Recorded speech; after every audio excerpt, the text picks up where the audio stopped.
Archlich finally turned the thriving kingdom into ruins. His army of undead didn't spare a single human in sight and shredded them to pieces. The only person left standing on humanity's side was the Empire's strongest swordsman, Eos, who already looked worse for wear and was on the brink of giving up. But this story isn't about that knight, nor is it about the Archlich. It's the story of Damien Haxon, working under Archlich's command as his Death Knight. He was just a normal human until Archlich cast dark magic and took control of him. But before Archlich could savor the crown he earned after countless deaths, my guy had already broken free from Archlich's control. He unleashed an attack that struck Archlich right in the chest, so hard even his demon generals couldn't shield him. Damien Haxon had finally moved with his own will, much to Archlich's shock, who had erased Damien's consciousness completely. But as fate would have it, Archlich was never able to fully factory reset our boy's mind. Some part of his soul and mind stayed intact, dormant in his head, watching his own body out of control. Under Archlich's command, his demon generals launched an attack on Damien, only to get obliterated by a single strike from him. In a last-ditch effort, Archlich played his trump card and summoned God knows how many undead. The entire horde charged toward Damien, aiming to claim his life. But once again, all it took was a single hand gesture to incinerate the undead into smithereens. Seeing this, Archlich could tell his end was near. He had unintentionally created a monster so peerless it could rival the gods themselves. To save his own skin, which Archlich didn't really have, he started smoothing things over with mere words. Deep in mind, even if he failed to sway Damien with talk, he planned to transfer his soul into another vessel. I don't think Damien was going to let this bastard off the hook, at least not after losing the people he loved. To kill this sack of bones, Damien went so far as to create a technique that severs souls themselves. At first, Archlich refused to believe such a technique existed. Still, he tried to make a run for it before it was too late. But it was already too late, because my guy had finally unleashed his final strike, hitting Archlich squarely in the chest. At first, nothing happened, much to this bony head's relief, convinced the technique was just a bluff. But he soon learned it wasn't. Some painful magic mojo took hold, and he exploded right there, leaving only his empty skull behind. Even that remaining skull was crushed to bits by Damien. With his revenge complete, Damien lost the will to live. He literally killed his own family while under that bastard's control. He brutally slaughtered them, while some part of him helplessly watched his loved ones die. The only way he could reunite with those he killed was after death. With that in mind, he took his own life. But it wasn't the end. His prayers were heard, and he opened his eyes again. The person in front of him waking up is his sweet older sister. Bro thinks he is in heaven, watching his sister, though the unusual thing is that she looks way younger. She overhears him calling her younger and is flattered right on the spot. For a moment, she thinks he is trying to get on her good side, just so she can save him from their father's scolding. Being the good sister she is, she agrees to save his ass in desperate times. She eventually runs off to the mansion, not before telling him to get inside since it will soon start raining. Damien takes note of the mansion standing tall right in front of him, the same mansion he had burned down to ashes. He is clueless about what is happening. The closest thing to describe his condition is that he is dreaming. Or maybe everything he had endured in the past was just a big dream, and he has finally woken up in reality. But he is sure he will find out soon enough. He grabs a tree branch off the ground and stands in front of a giant rock to unleash his knightly prowess he had while he was acting as Death Knight. He takes his stance, and with the help of his past teachings, he pokes the hard rock with that mere tree branch. For a second, nothing happens. Then the giant rock shatters into bits and pieces, confirming that what he went through in the past wasn't just a vivid dream. This realization cracks him up, causing him to pull a classic light Yagami laughing pose. He slumps down after laughing so hard, the weight of realization sinking in. What he is witnessing isn't a mere dream, nor was his past experience just a dream. He has returned to the past, a realization that hits him deeply. Let's have a little background on Damien's life at his current age. As far as Damien could recall, he was a clown who always brought shame to the family name with his antics. His father was always there to remind him how pathetic and loser-like a son he was, someone who only contributed by tarnishing the family's name. His antics only brought misery to the people around him. He stomped all over his family's future and even made sure their household's properties got confiscated. Because of his talent for bringing shame and ruin, his father kicked him out. Among all the family members, the only person who still saw Damien in a positive light was his older sister. He never understood why she was always so supportive and concerned, even though he ruined her life by destroying her engagement. Before he left, she offered him some money to ease his journey. He hesitated, but eventually snatched the sack of money and ran away as fast as he could, because he could barely look at her without getting embarrassed. After running away from the family, he finally realized how wrong and cursed his existence really was. The shame and guilt gnawed at him, causing him to have profound, Back in the present, Damien sits on his knees, racking his brain, trying to figure out what triggered his regression. Sure, he wanted to apologize to the rest of his family, but to think his prayers were actually heard, that he really came back to the past is kind of insane. Only a divine miracle could explain this. He looks down at his trembling hands, still shaking from the recoil of the technique he just executed. The technique is called wave breaking, a move that amplifies the impact of a blow several-fold. He learned it after defeating the knight known as the Castle Wall Destroyer. Suddenly, a familiar voice grabs his attention, a concerned servant calling out to him. The guy is clearly here with urgent news. Otherwise, he wouldn't be dragging his heavy body all the way out here in a full sprint. Damien knows he's from the household staff, but for the life of him can't recall his name. Then the name finally surfaces in his mind. Perhaps he is Victor. Victor confirms his name and immediately questions why his young master is still loitering out here, even though Lady Louise personally came to fetch him. According to the servant, the patriarch is boiling with rage right now. Damien, meanwhile, has no freaking clue what he even did to piss his father off this much. But we're about to find out.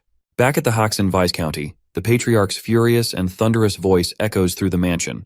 The man is so pissed that he tries to strike Damien on the spot with an improvised swing. Luckily, Damien dodges just in time, thanks to his honed skills as a knight. Just then, his mother and sister rush in and arrive in the nick of time, grabbing hold of the patriarch before he actually shreds Damien to pieces. Turns out, our boy got kicked out of a bar for causing a massive commotion, once again staining the family name. The whole town is already talking about how the Hoxton heir is a good-for-nothing troublemaker. If it weren't for the mother and daughter duo, the old man probably would have cracked Damien's skull open right there. They're both trying to smack some sense into the furious father. Meanwhile, Damien is having a moment of reflection. He can't even remember the last time he got scolded like this. But now that it's happening, weirdly enough, he feels alive. Let's do some quick introductions. The angry old man is Paul Deesburn Haxon, the mother is Merlita Haxon, and the sister, his sweet saving grace, is Louise Haxon. It might be chaotic out here, but Damien missed this so damn much in his past life. Tears start leaking from his eyes, totally uninvited. The family stares in disbelief. Their son crying like this? That's seriously unheard of. Even Deesburn simmers down a bit. Before delivering punishment, he gives his son a chance to explain himself. But Damien's got nothing. No excuses, no deflections. Well, this response comes out as a shocker to his father. As far as his family is concerned, Damien is the guy who used to weasel his way out of everything with lame excuses. But now, he owns up to everything. He admits he brought disgrace to the Hoxton name. It's all his fault, and he's not ashamed to say it. Deesburn lets out a long sigh. This isn't how things usually go. Still, he's not sure if a bit of sincerity his son is showing is enough to let him go off the hook. With all due respect, Damien says he's ready to make up for what he did. He's willing to do whatever it takes to fix the damage and salvage the family's honor. And once he's done that, he's ready to face any punishment his father sees fit. The declaration leaves his family stunned. He sounds like a completely different person. The father even wonders if the boy hit his head or something. Scene cuts to Merchant City Landwork. Victor and Damien are sneaking toward the pub. The servant is visibly tense, full of apprehension. He's not sure this is a good idea. There are rumors that the pub is backed by a syndicate. If that's true, things could get ugly. But Damien, who was once a fearless Death Knight, just walks past his servant, casually giving him permission to head back if he's that scared. Victor, ever the loyal servant, shakes his head. He's duty-bound and isn't about to leave his master, especially not because of fear. Damien reassures him that they are only here to talk to the pub owner and sincerely apologize for the mess he caused last time. He just wants to make things right. As he walks, he hopes everything goes as smoothly as he's picturing in his head. He doesn't know how or why he came back to the past. But if some god really gave him a second shot at life, he's not about to waste it. If he wants to break the curse of always ruining his family's future, he has to start taking bold steps. Once he stands in front of the pub's gate, two thugs immediately take notice. They recognize the face and respond cockily and aggressively. Damien can't remember them clearly as it's been so long, but they do look familiar. Without getting aggressive himself, he keeps his tone calm. He lets them know that he's only here to apologize for the chaos he caused during his last visit. The two thugs freeze for a second, unsure how to react. When his words finally sink in, they burst into laughter. To them, it's hilarious to see Damien, the so-called disgraceful heir, suddenly acting polite and respectful. They've always seen him as the shitty elder son of a shitty household. But now, they're forced to admit he doesn't seem that bad. Damien just stands there, silent, listening to them yap. Then they take it too far. They bring up his sister and start saying vile, disgusting things about her. They're willing to accept his apology, under the stipulation that he introduces them to his sister. Creepy bastards leave no doubt about how trashy they are. And just like that, it stops being about apologies. Damien swipes a dagger from one of them so fast that the guy doesn't even realize it's gone. Originally, Damien just wanted to say sorry and leave peacefully, but turns out he doesn't have that much patience after all. With a clean, precise swing, he severs one of their hands completely. The guy drops to his knees, screaming in agonizing pain once his brain registers what just happened. The other one immediately draws his sword, though he's visibly flinching. Damien's killing instinct kicks in. The dormant Death Knight inside him begins to surface. And let's not forget Victor in the background, absolutely losing his mind. He's crying out, dreading what's about to go down. The screams of the injured thug soon grab the attention of passers-by. One guy gets curious about the fight, while the other decides to keep walking before they get caught up in this mess. The thug who still has both hands tries to intimidate Damien with a few shallow threats. He brags about the gang he belongs to, the Black Snake. No one walks away unscathed after messing with Black Snake. Looks like these aren't just random street thugs after all. Even Damien has some memory of this faction. Black Snake is an organization expanding its influence in landwork around this time, and this pub is one of their spots. When Damien complained about their overpriced food back in the day, the only thing he got in the feedback was a brutal beating. Not just beaten, they humiliated him in front of everyone there. Now that he thinks about it, he's the one who actually deserves an apology, not the other way around. Back to the fight, the thug makes it clear that being a noble won't save Damien from the consequences he's about to face. He finally lunges with his sword at full strength. Damien just takes a step back, trips the thug over his feet, and lets the bastard eat dirt. Before he can even finish coughing and get up, Damien's already on him with his dagger. The bastard should be grateful he's only about to lose a leg. If it weren't for his family, wiping these guys off the face of the world wouldn't be hard. With that threat clear, Damien slices off the thug's leg, making him double over in pain. More thugs show up, drawn by the screams. They also seem to be a little shaken seeing the brutality that unfolded there. Only one of the thugs is courageous enough to stand right at the front, while the others hide behind him. He demands to know which organization Damien belongs to, and where he's from. Obviously, Damien denies any ties to any gang. As for why he's here, he is here just to apologize. Though after thinking it over, he figures he should be the one getting an apology. He also has a complaint for the pub owner. This sassy dude isn't willing to entertain Damien's requests. All they want is his identity. Since he's not telling, they fear they'll have to make him speak. The leader orders his goons to charge.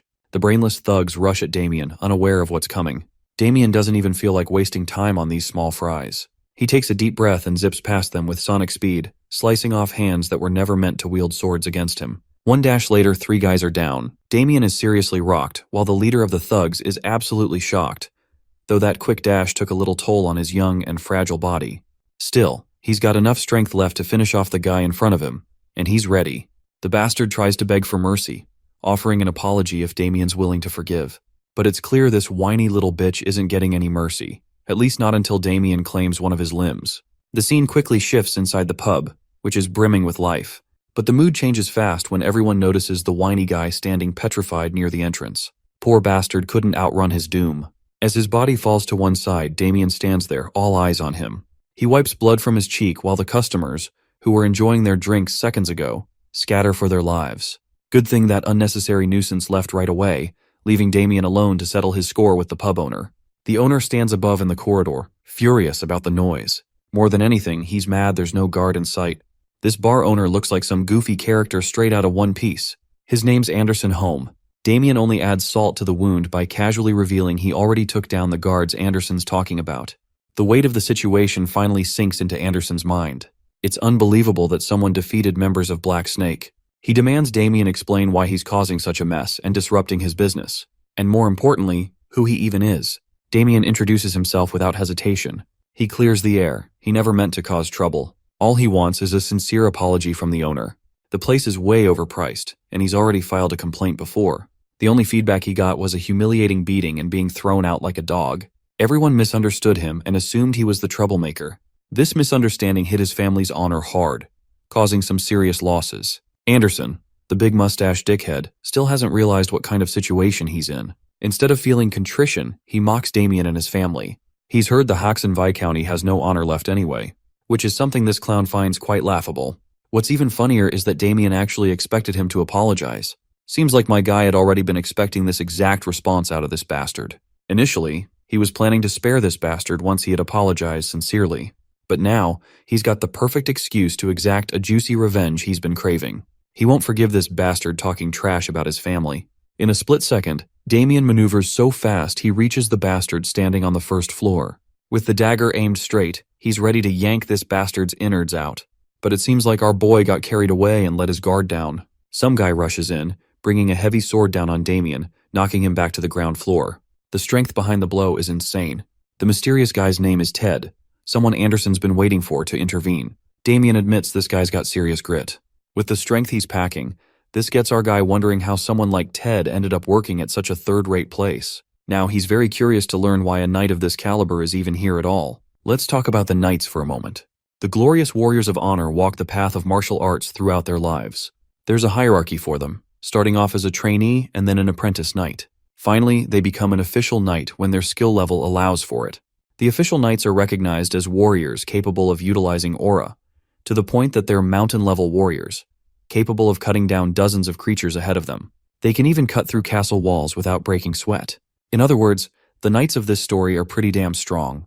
So strong in fact that they're considered as transcendent beings. That's actually the reason why the bar owner is out here giggling like a lunatic, because he's damn certain of his victory. Even though Ted is an apprentice knight, he swears allegiance to the leader of the Black Snake organization. With Ted's involvement, the bar owner is confident that our boy won't be able to leave this place in one piece. And yes, the one piece is real. Damien stands on business, confidently questioning Ted's rank. He can finally understand why he felt a hint of aura in their previous clash. But his revelation just now astonishes Ted, who can't believe that someone as insignificant as our boy was able to sense his aura, even when he did his best to conceal it.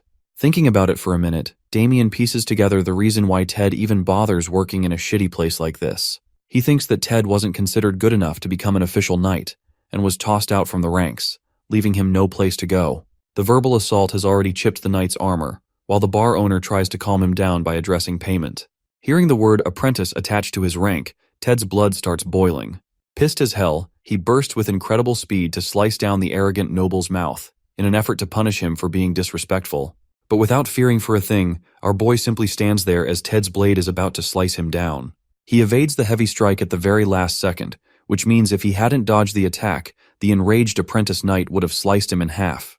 Preparing himself for a second attack, the apprentice knight unleashes his swings at Damien. While our boy is dodging without much difficulty, he's starting to grasp on his opponent's skill. From the looks of it, Ted doesn't appear to be an average apprentice knight, demonstrated by his sword ability and precise swings. Bursting with fury, the apprentice knight unleashes a wide slash, which is easily evaded by the young master.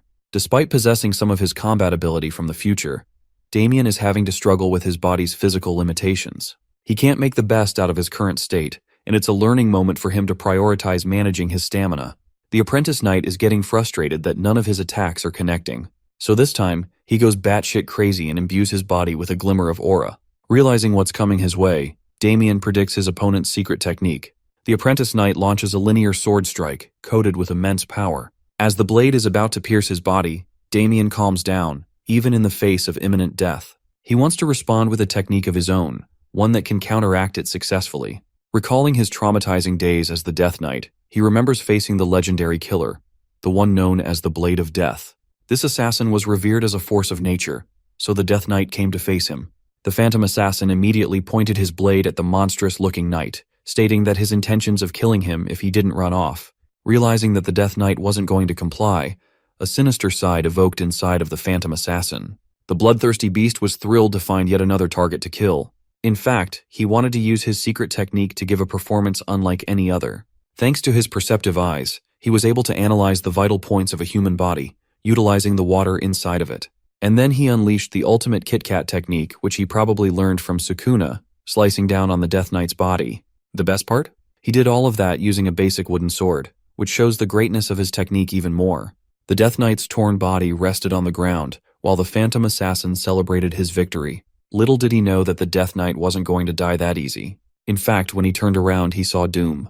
The creature's body was linking back together, his flesh and organs forming back into one central piece, even after being cut in half. Yup, that's because the Death Knight whipped out the anti-Kit Kat technique from the Heian era.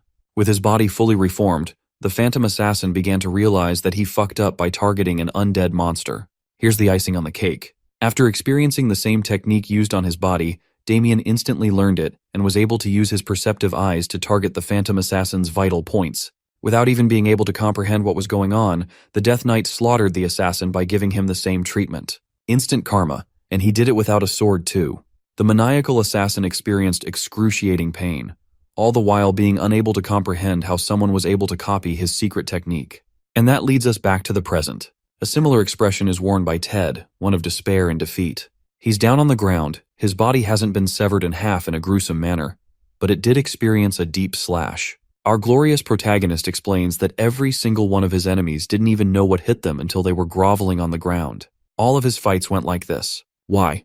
It's because his one inherent ability as the Death Knight is to absorb his enemies' skills and use them as his own. Long story short, bro is out here giving Kakashi the copy ninja a run for his money. Seeing Ted go down the way he did causes the bar owner to become scared as shit. He's out here sweating bullets, thinking that he's next. Bro's got that desperate Vegeta face going on. Seconds later, he's kneeling in front of our boy and apologizing for bringing dishonor to the Haxenvi County. But it doesn't end there. He also offers a serious amount of gold as a consolation for any trouble caused. Damien is out here celebrating on the inside. He only came here for a simple apology, but he's getting easy money too. He decides to let the matter slide and glances at his servant Victor, who quietly observed the whole scene unfold.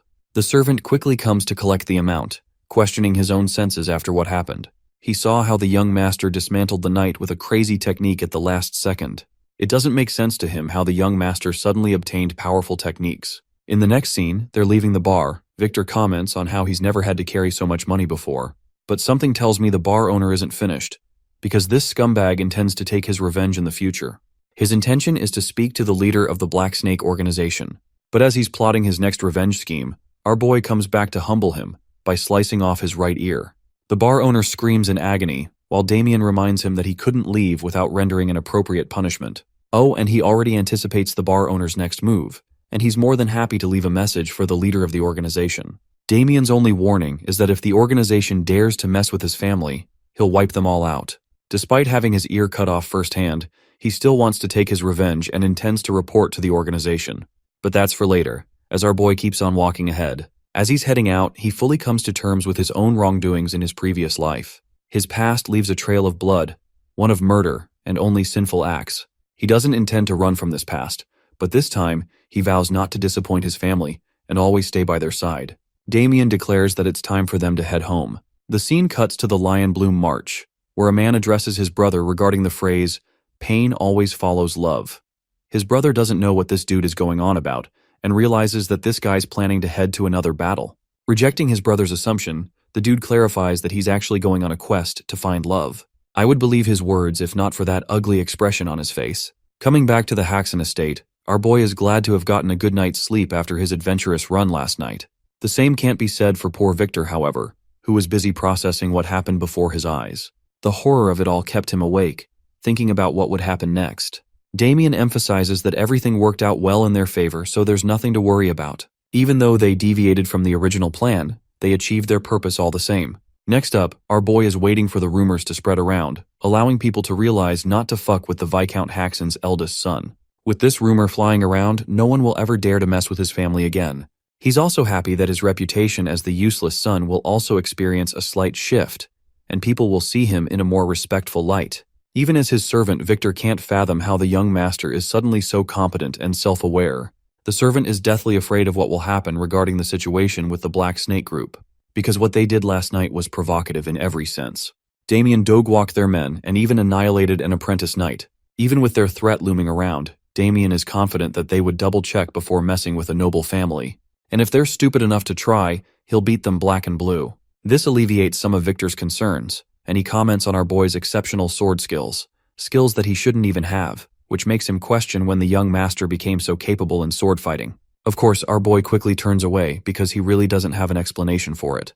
Damien tells him that he trains every now and then. Speaking of Damien, his father is out here channeling the speeds of Barry Allen, the Flash. Bro is pissed that his son was gone all day yesterday. What's more, he's scared that the kid must have caused even more trouble again. Showing no signs of fear, Damien urges his father to calm down because he handled everything and rectified his previous mistake. He then tells Victor to reveal their prized possession. The glimmering gold coins seduce his parents very quickly. It's the easiest way to make them happy. The young master informs them of his travels to the same tavern and how he cleared up a certain misunderstanding, a miscalculation that they did, and because of that, They gave him consolation money for their mistake. I just love how he omitted the part where he cut off like 20 hands and plucked off the bar owner's ear. His parents are doubtful at first, but they're quickly persuaded because of the gold. The funny thing is that Damien even uses Victor to testify on his part, shoving him under the boss as well. In the end, Victor agrees with everything the young master said, which adds more weight to his words and helps his family's trust in him. Damien's parents are happy, while Victor is out here realizing that he's got a Gaslighter Pro Max as his young master. The scene quickly cuts to our boy sprinting in the fields in order to test his stamina. After a little while, he's already exhausted and dying for breath. This makes Damien understand his own limitations, and he has to deal with his shitty body at once, or he'll be at a huge disadvantage. Pulling out a purple gem from his pocket, he's lucky to have acquired a little something that's going to help him in the short run. Before leaving the tavern, the bar owner included this tonic in his list of treasures. A creation of Alchemy Academy, it allows a significant increase in one's stamina and energy. Damien found himself surprised to hear the Academy's name. They specialize in making these types of potions and tonics, and they're so good that their value is equal to a gemstone. All the good for this young master, who got his hands on it for free. At present, he quickly gulps down the tonic, and in mere seconds, experiences a jolt of electrifying energy brewing inside of him. The effects are working right away. He crushes the vial, reflecting that his most important goal right now is to build up his body back to the way it was, to become the unstoppable Death Knight. The Pookie Archlich Dorgo is bound to unleash his army of the undead, ravaging the world to ashes. Damien has to make sure to prevent that dark future from happening, no matter what. That's why he's hell-bent on regaining his powers. It's the only way he'll be able to protect what's dear to him, his family's safety and happiness. Pumped for another run, he bolts off, declaring that he'll kill the Archlich, and this time he'll make sure Dorgo stays down. That very night, the scene cuts to the Tower of the Black Snake Group. The grunting fatso is disappointed in the apprentice knight's defeat, especially since they spent a fortune hiring him. Ted's condition is really bad, so much so that even the underlings think they should get him treated. But off-brand Kim Jong-un over here is ruthless, and orders Ted to be thrown into the dumpster. Meet the boss of the Black Snake Group, Cedric Walker, who apparently doesn't believe in second chances and wants Ted to be disposed of right away. After all, they can just buy another one in his place. Mustering all of his strength, the apprentice knight takes a stand and comments on how disappointing this ending is. Cedric turns around, surprised to see the knight still capable of holding his ground. He actually offers Ted a second chance if he gets treated, but based on how he was about to dispose of him only a minute ago, the apprentice knight is so pissed off that he lunges at him with his blade. But despite his desperate attempt to kill the organization's leader, he is stopped by a shadow tendril, which quickly chains him and renders him harmless. The person responsible appears and prefers killing the apprentice knight as part of their contract. Cedric is more than happy to see how their newest hire will perform. The helpless knight can only shout complaints. The mage ends up chanting a command, unleashing demonic creatures from the dark upon the helpless knight. Before the knight can even comprehend what's going on, he meets his bone-chilling demise. Despite him begging for mercy, the 5 demonic beasts devour each of his limbs as well as his head, ripping his body apart as his screams reach the ceiling. By the end, the only thing that's left of Ted is a miserable foot. Bro probably got the worst death I've seen in a while. Cedric is disgusted, but at the same time quite impressed. He accepts the mage into his group and requests for cleaner deaths from now on. The mage is happy to hear that and awaits his next target. The leader of the organization expresses the recent incident, which included a noble who messed with their members. However, Cedric isn't going to be stopping. All he cares about is for Damien to suffer an agonizing and gruesome death, and he's even willing to increase the pay for it. Cedric pays the mage his commission in advance. The dark mage is more than happy to take up this task and execute it with success. Panting in exhaustion, our boy continues his epic training arc. He's out here doing squats with a heavy load on each side, helping him become overall muscular and amp up his stamina. This training regimen is doing wonders for him. But strangely enough, the past few days have been far too quiet, almost as if disaster is right around the corner. He was fully expecting the Black Snake organization to come and shoot him down by now. As he's about to drink from his bottle, he senses the presence of 2 assassins nearby. Realizing that they're the scumbags of the organization, our boy zaps in with incredible speed to pin them down. To his utter shock, the dude he ends up attacking isn't an enemy, but actually Abel, his nerdy brother. Bro immediately releases him, causing his younger brother to flop to the ground.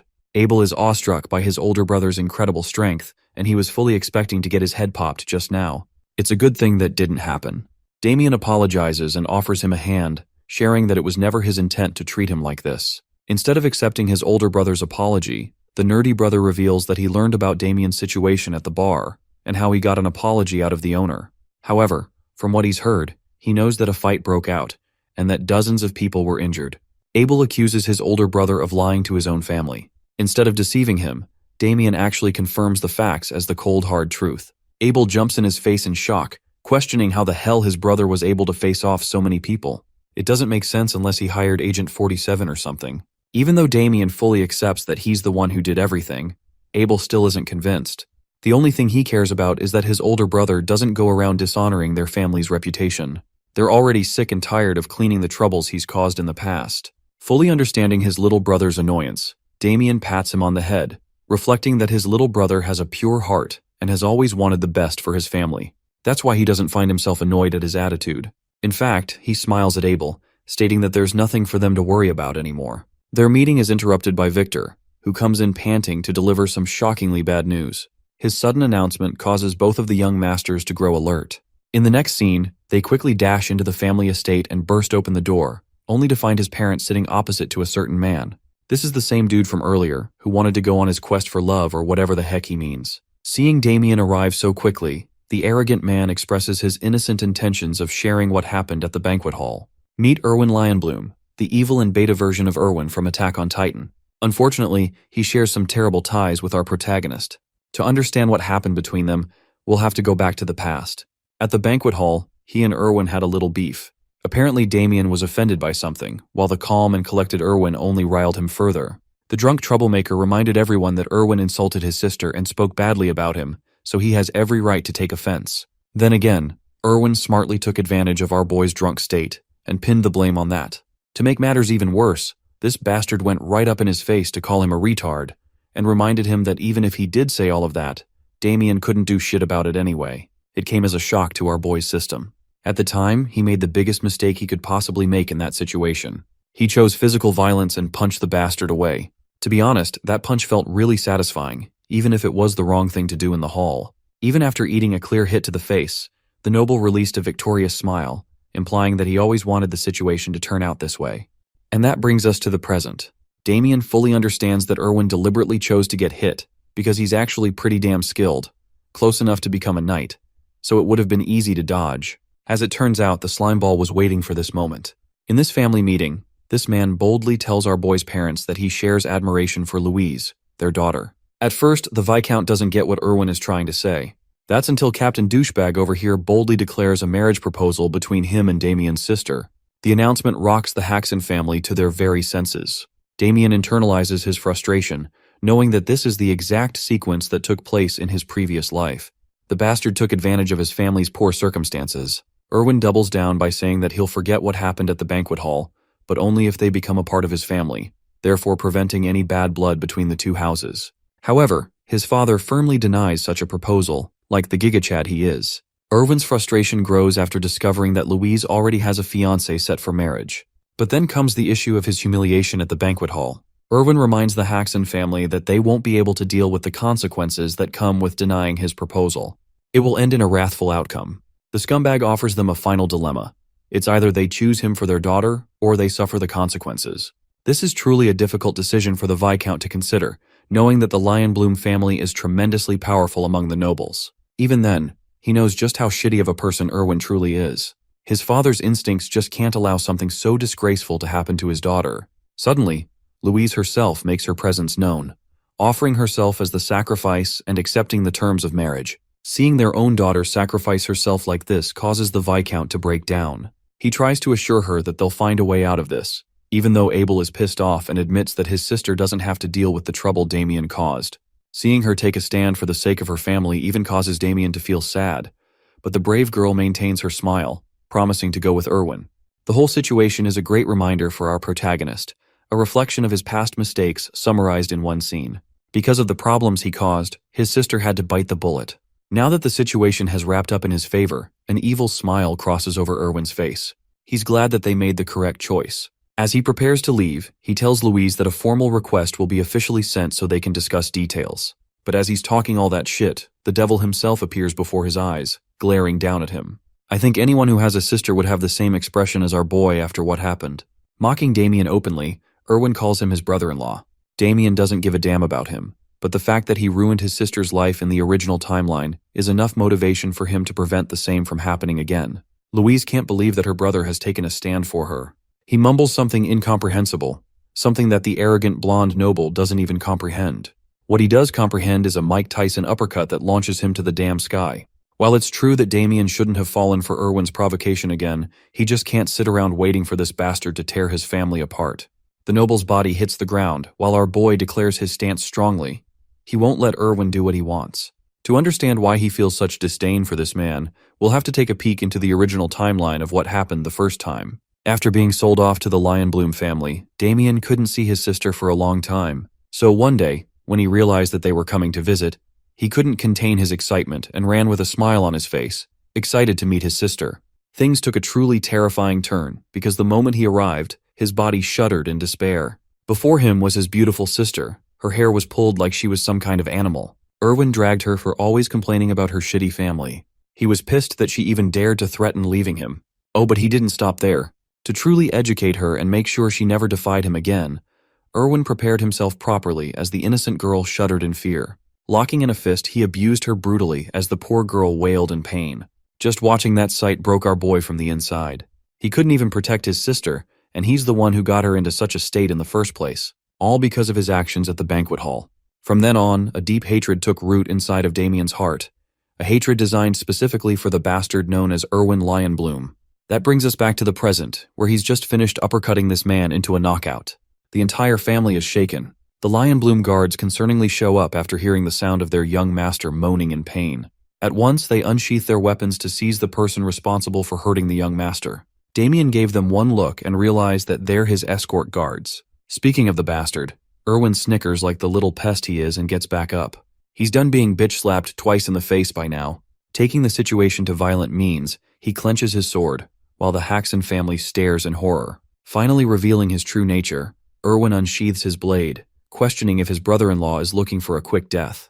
To prevent the situation from turning into a bloodbath, his escort guards quickly step in to handle the situation for him, since it could lead to a bad impression of him. But this time, the enraged bastard doesn't listen to reason, and demands that his guards move. When one of the escort guards resists the order, Erwin literally punches him into the nearest wall. I genuinely took him for a weakling, but damn, he really is close to the skill of a knight. Chillingly reminding his guards to move, Erwin glares at them with contempt. Abel and Louise are quivering for their brother's sake, while the Lionbloom young master strides forward to deal with Damien for good. He wonders how the Haxon family will resolve this situation, especially when they've made it worse tenfold. Sensing real danger for her brother's life, Louise understands that Damien will be hurt. She forcibly steps in to resolve everything. But this time, our boy defends her. No longer will she become the sacrifice. This time Damien, her older brother, will handle the situation, as he gives her a look of assurance that everything is all right. It's time for an official one-on-one duel. Hearing the word duel astonishes the Lionbloom young master. Damien makes his offer clear, stating that he'll do anything Erwin asks of him if he is defeated in the duel. But if our boy wins, everything that happened up to this point will be forgotten from both sides. Interestingly, Erwin doesn't want to accept the conditions for the duel, because he already got what he wanted out of Louise. She already signed an approval from her side. Instead of backing down, Damien takes a smart approach by challenging Erwin's ego, stating that he's a coward for backing out of a duel. Basically, bro said no balls to a good argument. The funniest thing is that it actually works. Erwin considers accepting the duel simply because he thinks he'll mop the floor with Damien in a real battle, finding this as the perfect opportunity to crush Damien forever and then steal his sister from him. The sadistic bastard points his blade and accepts the duel. In the next scene, Damien's mother is really worried and wants to intervene, but seeing their son confidently step in like that, the Viscount thinks that Damien must have a plan behind his back. That's why they have to let their hopes rest in his hands. Unfortunately for them, Abel knows just how despairing this situation truly is. He is the only person here who fully understands Erwin's skills, comparing him to an official knight. So from that perspective, this is a losing battle right from the beginning.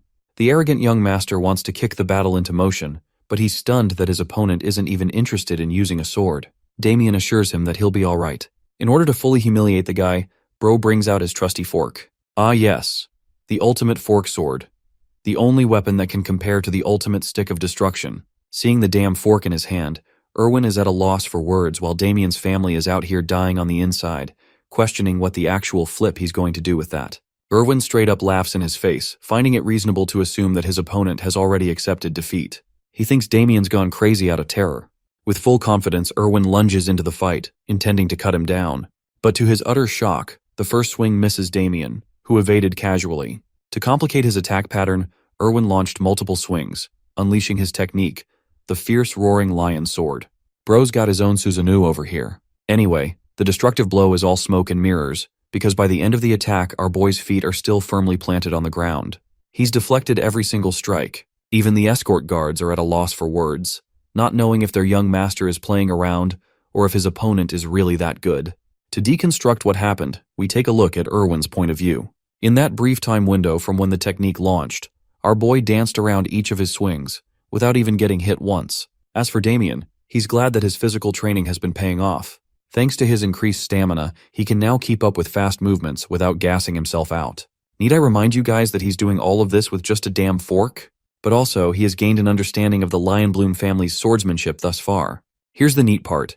In the original timeline, the Death Knight Damien actually faced off against the eldest son of the Lionbloom family, Michael Lionbloom, and this guy was a force to be reckoned with. Compared to that, his little brother is disappointing and much weaker. That's why the current Damien isn't having any trouble facing him. Erwin's blood boils as he sends off waves of aura, refusing to accept that it was skill that allowed Damien to dodge his techniques. Unfortunately, the invoking of aura is dangerous for anyone to deal with, so our boy is faced with yet another puzzle. How will he avoid this? Erwin Lionbloom races at incredible speeds to jump right in front of the target, ready to deal a killing blow. In this delicate moment, Damien considers and selects the Sword Saint technique from his list of techniques, and decides to use it. A proper clash breaks out, except Erwin's world breaks into pieces when he sees a mere fork blocking his sword, and even overpowering it to some extent. He can't even fathom what's going on. Before can even process the situation, he is struck with our boy's secret move, the countless Thunder Shadow revelations. Using that move, the ultimate fork of destruction flings the sword away with ease. It's Erwin's ultimate fall, as Damien hastens to end the fight with a fork in hand.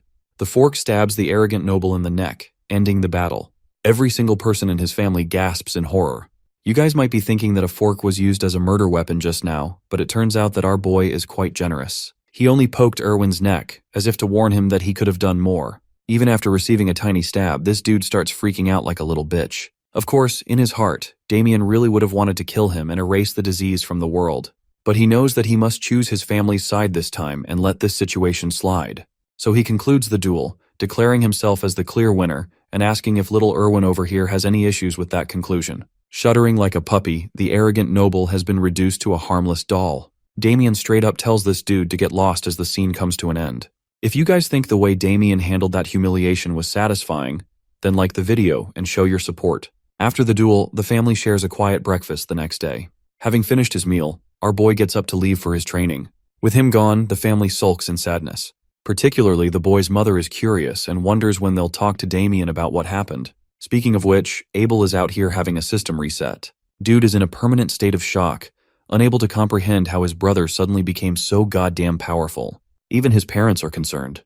The Viscount breaks silence, emphasizing that it wouldn't be right to force their son for an answer. He thinks the right decision here is to let the boy reveal the truth when he feels the time is right. I really like that they're not forcing him here. Such a nice touch. Apart from that, his father is visibly shaken. Though he's curious about his son, the look of death he sees in Damien's eyes intimidates him to the point he doesn't want to confront him about anything.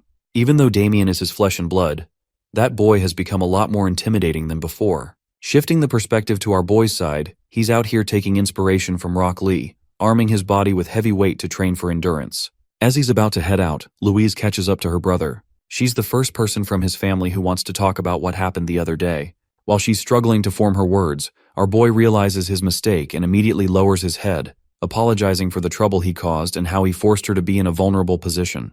While he's ranting on and on about his apology, his sister stops him, offering her sincerest gratitude.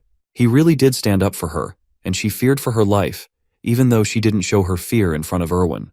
It's thanks to her brother that she avoided such a miserable fate. Hearing her admit that makes Damien very happy to have made a difference. Knowing that her brother stepped up for her cause, to save her bravely, is the reason she's so grateful for him. In a warm moment while receiving her gratitude, Damien offers his own. A sister shows her love for her brother, and a brother returns it back with interest. He's thankful for everything she's done for him this far.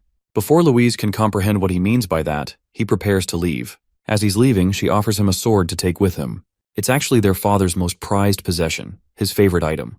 To show love for his son, the Viscount gifted him the blade so that Damien could use it in his training. The boy is shocked to hear such consideration from his father, while Louise reveals that even though their father can be tough on the outside, he loves Damien a lot. Funnily enough, she does her father's impression to remind dear old Damien never to use a fork again because it's disgraceful for the family. Damien's pretty damn convinced by her impression and unsheathes the blade, finding himself impressed by what he sees. He's in his father's debt. Hilariously, when we go back to his father's sword collection, we get to see that this man has a whole bunch of swords at his disposal. He's just complaining for no reason at all. In the next scene, terror looms in the shadows. The evil mage and his dark magic has made its way to a certain estate. The night guards are out here yawning in exhaustion, and right when they're caught off guard, the shadows take over them, dismantling both of them in a mere instant. With the two of them down, this mysterious mage makes his way through the gate. In the few moments that followed, the mage slowly made his way inside the house. Abel and his parents are asleep. The mage quietly steps up to Louise's room, who is also dozing off, not knowing an evil man is hovering over her. This disgusting piece of filth is enjoying himself staring at her. Even though he came here on behalf of the Black Snake, he thinks he's found himself something fun to play with. The filthy mage finds himself startled when he discovers a voice from behind. It's our boy, who is aura farming at the door to look even more badass than he is. He gives the bastard a disgusting look and questions his actions. The call-out is real, as Damien goes on to express that he was able to sense strange energy lurking around their house, so he decided to check it out. The perspective of the dark mage is interesting. Even though he used a special type of magic to put everyone to sleep, it appears that Damien was unaffected by it. Not just that, the dark mage couldn't even detect his presence from behind until he spoke. These factors alone are enough to convince him that this guy is troublesome. So he quickly turns back and unleashes Vegeta's Gallic gun over here. Dodging the magic blast, our boy moves to a different position, all the while frustrating the dark mage as he fails to understand what's happening. Damien prepares his sword, throwing the same question back at him as he reminds the scumbag that he's the one who invaded their house. Suddenly, the mage realizes that he's actually speaking to his target, Damien of the Haxon house. Confirming his identity, our boy pulls his blade, locking a lethal glare at the mage, and demanding to know why the hell he stepped foot in his sister's room. The powerful magic attack shook the house and woke the rest of the family. The mage realizes that he's going to be in deep trouble if the servants have already awoken. Since he's supposed to execute his task cleanly as per his orders, the dark mage decides to retreat for now. As he's fading away into a shadow mist, Damien tries to stop him. Unfortunately, there's little you can do while fighting the damn air, so his enemy escapes through the window and out the house, disappearing into the distance. With the threat neutralized, Damien suddenly spots a shred of the mage's dark energy. It appears that he left some of it behind. In the next scene, we turn to the perspective of the servants. They've just discovered the horrific sight of the Viscount's most treasured horse. If word gets out, the Viscount will raise hell. It's also strange because the horse was doing just fine the other day. As the servants are mumbling in horror, Damien comes up to shock them with his sudden entry, expressing his own concerns. The young master's sudden arrival scares them, but he assures them that there's no need for any of them to panic, as he isn't here to hold either one of them responsible. All he cares about is for him to take a personal look, so he orders them to leave the site. Now that he's alone, Damien inspects the condition of the horse. Turns out that the same shadow trail of energy is somehow connected to this dead horse. From the looks of it, he's confirmed the presence of dark mana based on the terrifying energy signature. This also confirms his suspicions that the man he faced last night is actually a dark mage who practices such mana. Now Damien understands that his family still doesn't know what happened. In fact, he has no intention of revealing anything as it will only create chaos and worry. Instead, he glares back to the trail of dark energy, looming in the atmosphere and creating a path into the forest. A while later, we get to see the hideout of the dark mage. Apparently, he's holding his valuables here while snickering like a Walmart villain. It's actually because Cedric recently sent him all of the things he asked for. He lied to the Black Snake's leader, stating that it's a curse, but from how much inventory he received, the dark mage is glad that his experimentations will continue down the line. At the same time, he feels disappointed in his own talent. He's having to struggle with bottom-tier requests just to earn a bit of money. Then again, it's the only choice he has, especially when the Holy Church is already on the lookout for him. It's imperative for the guy to keep a low profile, or so he thought, because following the same trail of dark energy, our boy happily shows up. Think of it like returning a favor for invading his home. He calls out the disgusting stench. I bet it's comparable to that one stranger on the bus ripping one out and killing everyone with their mustard gas. The dark mage can't believe his eyes. The eldest son of the Viscount, the man he fought yesterday, has just showed up to his doorstep. It bothers him that Damien managed to discover his little hideout. I mean, it wasn't hard, I bet, considering the fact that his mana smells the same as the average gamer's room. The Dark Mage shares how he had heard about the rumors of the noble standing up to the members of the Black Snake, but now that he's seen the kid in person, he can tell that Damien is more powerful than people believe him to be. The young master is glad that he was sharp, knowing that the Dark Mage shares a connection with the evil organization. The Dark Mage confirms this, revealing that a part of their deal is to make sure Damien suffers an agonizing death. Hearing this makes him laugh, as he declares what's about to happen, pointing out that the mage will die for taking on such a request. Hearing such a ridiculous remark from him, the mage laughs, unveiling his sinister nature and finding joy in his victim's delusion. He's in the mood to make the perfect experimental pet out of Damien after capturing him. The swordsman prepares his sword, assuring the mage that it won't be the case, because in this life, he promised himself that he won't kill anyone unless absolutely necessary. However, the only exception to his rule are people as heinous as the Dark Mage, who are the definition of filth and disgust. Damien's more than happy to wipe them off the face of the planet. The Dark Mage is astonished yet again by the boy's knowledge, but he thinks it's all meaningless and blasts him multiple magic circle attacks. He's not going to let the Viscount's son escape at any cost. But lucky for him, our boy doesn't share that intention either. Looking cool as fuck, he sweeps right in with an incredible lunge and connects a clean upward slash, cutting his opponent in half. Diseases are hard to kill, and just like a bad disease, this guy is also hard to kill. Despite being split in half, he simply disintegrates into the shadows, reassembling his state. Damien internalizes that his opponent is using the same ability he used back at the estate, and that this guy is actually pretty damn strong, even if he took up a lower tier request to kill someone. Maniacal laughter releases from his mouth, as the Dark Mage assumes his victory, maintaining that he won't be cut by ordinary means. So in order to deal with a pest like him, Damien decides to go ballistic and renders numerous cuts to make sure nothing remains. Even though it's a good effort on his part, it still doesn't change the fact that his opponent's body can reassemble with ease. The Dark Mage thinks he's dealing with someone powerful, but he makes it known that the moment Damien walked inside his hideout, he sealed his own fate. Speaking of sealing his fate, the scumbag uses the same attack he used against Ted, restraining Damien in place and letting his little demons of death devour the rest. The thing is, the Dark Mage knew that the church was on his tail, so he doubled down on his preparations with advanced spells.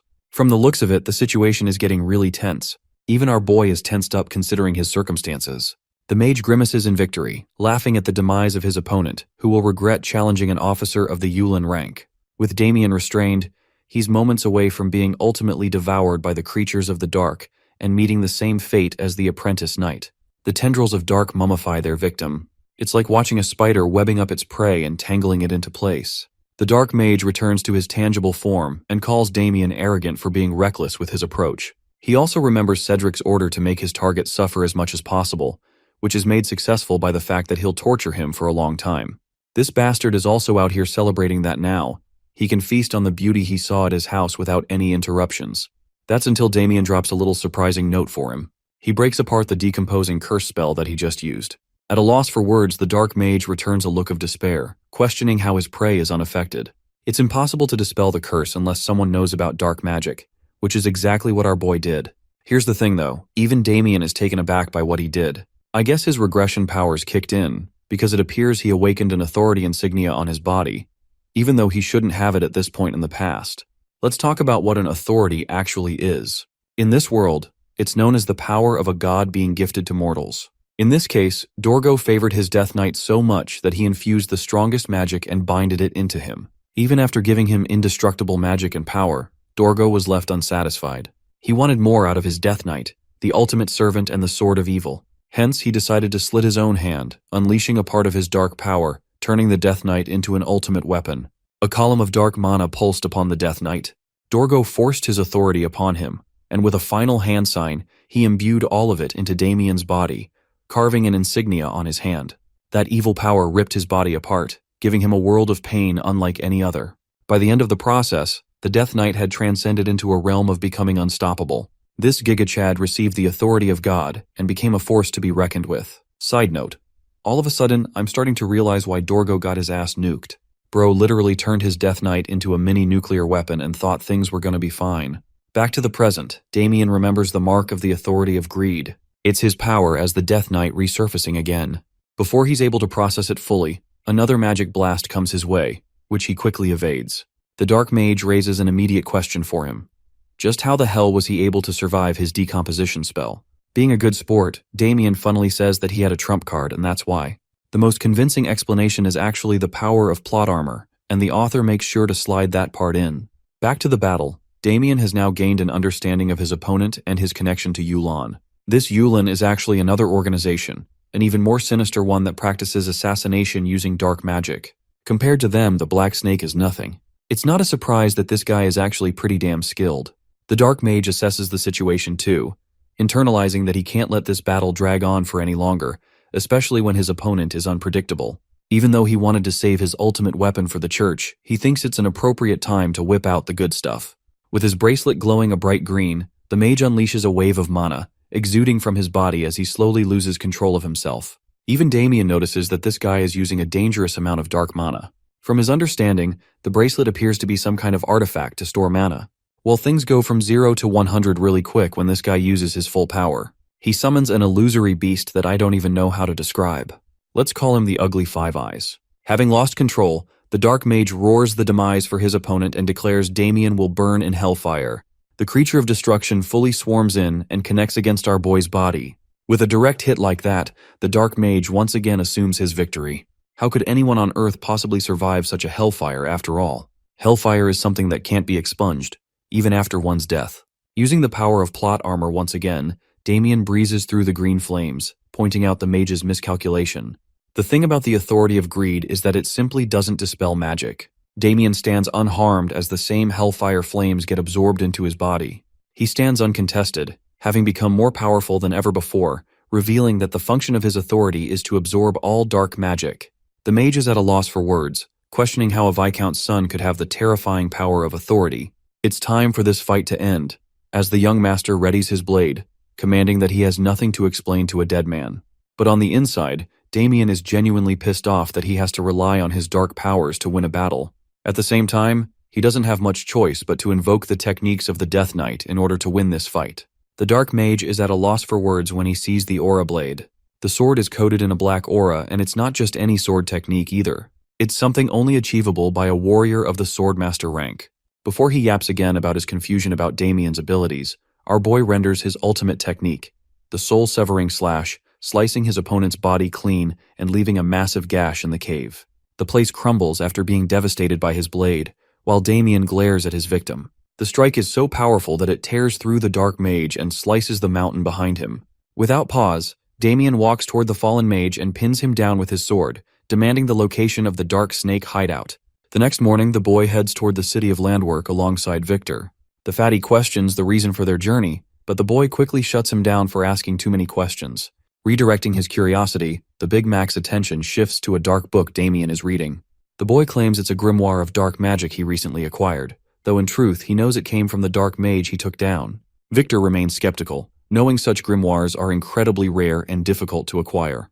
But before he can say more, he's distracted by a strange, foul smell coming from a sack Damien is carrying. Soon they arrive at the market, where the boy hands the sack to him, casually stating that it contains a person's head. Still refusing to believe him, he opens the sack himself, only to spot a lifeless eye staring back. With a panicked yelp, he hurls it away and begins breathing heavily, shaken. When he demands an explanation, the boy tells him to first deliver the head and the book. He'll explain everything afterward. Despite nearly pissing himself, Victor agrees. A while later, the boy arrives at the gates of the Dark Snake headquarters and confidently introduces himself. The guards dismiss the Haxan name at first, until they realize he's the one their boss warned them about. The boy catches on that they already know who he is and pressures them to let him through. To Fatty's shock, they agree. But just as they allow him to enter, one of the guards suddenly fires a flare into the sky. In seconds, the entire compound swarms with assassins and bounty hunters, surrounding Damien with weapons drawn. According to them, this is the welcome gift prepared by their boss. Yet despite being completely surrounded, the boy remains calm, certain they'll regret the choice they've made. Meanwhile, inside the headquarters, Cedric, the boss of the Dark Snake, hosts the Landwork governor and his drunken knight over lunch. The governor, clearly enjoying the meal and company, casually grants Cedric control over the city's red light district. Cedric lights up with excitement at the offer, though he worries the other might protest. But the governor quickly reassures him, claiming he holds the authority to silence any opposition. The knight, slouched and tipsy, tries to offer his help with something, but the fatty glazes him off, insisting the knight's already doing his part by protecting them. He tells him not to waste energy on trivial stuff. The comment flusters the knight, and both he and the governor appear ready to do whatever Cedric wants. Cedric plays along, keeping them wrapped around his finger. In truth, he entertains them only so he won't have to bow to their power later. His ambitions reach far beyond a district as he plans to claim the entire city. Just as they're enjoying the moment, one of their men barges in, urgently calling for Cedric. Though clearly annoyed, Cedric follows him out. When the man reveals that it's Damien, Cedric shouts his name so loud that even the governor hears it from the other room. He fumes with rage, realizing the dark mage he relied on turned out to be a disappointment. Still, he waves the man off, claiming there's no need to worry. In Cedric's mind, Damien has walked into his own death trap, and even if things don't go exactly as planned, he has someone who owes him a favor. Someone who will make sure the job gets done. Sensing something is wrong, the fatty steps out of the building to check, and is shocked to see his assassin lying defeated on the ground, while the boy stands there completely unharmed. The sight stuns him. He had always heard that Damien Haxon was nothing more than the useless son of a viscount, but this boy clearly has skill. The realization makes him wonder if Damien was also the one who took down his dark mages. Panic sets in, and he rushes back inside, hoping to get reinforcements. Outside, the mage fires a blazing fireball at Damien using their staff. To their shock, he counters it with his sword, channeling his countless thunder technique to deflect and hurl the attacks back at them. The rebounding blasts explode in fiery bursts, reducing the mages to scorched corpses. It seems all of them are taken out, until Damien suddenly senses something approaching from behind. He turns just in time to narrowly dodge a devastating sword strike. The blow crashes into the ground, sending up a violent shockwave. Though he avoids the direct hit, Damien can feel the overwhelming aura.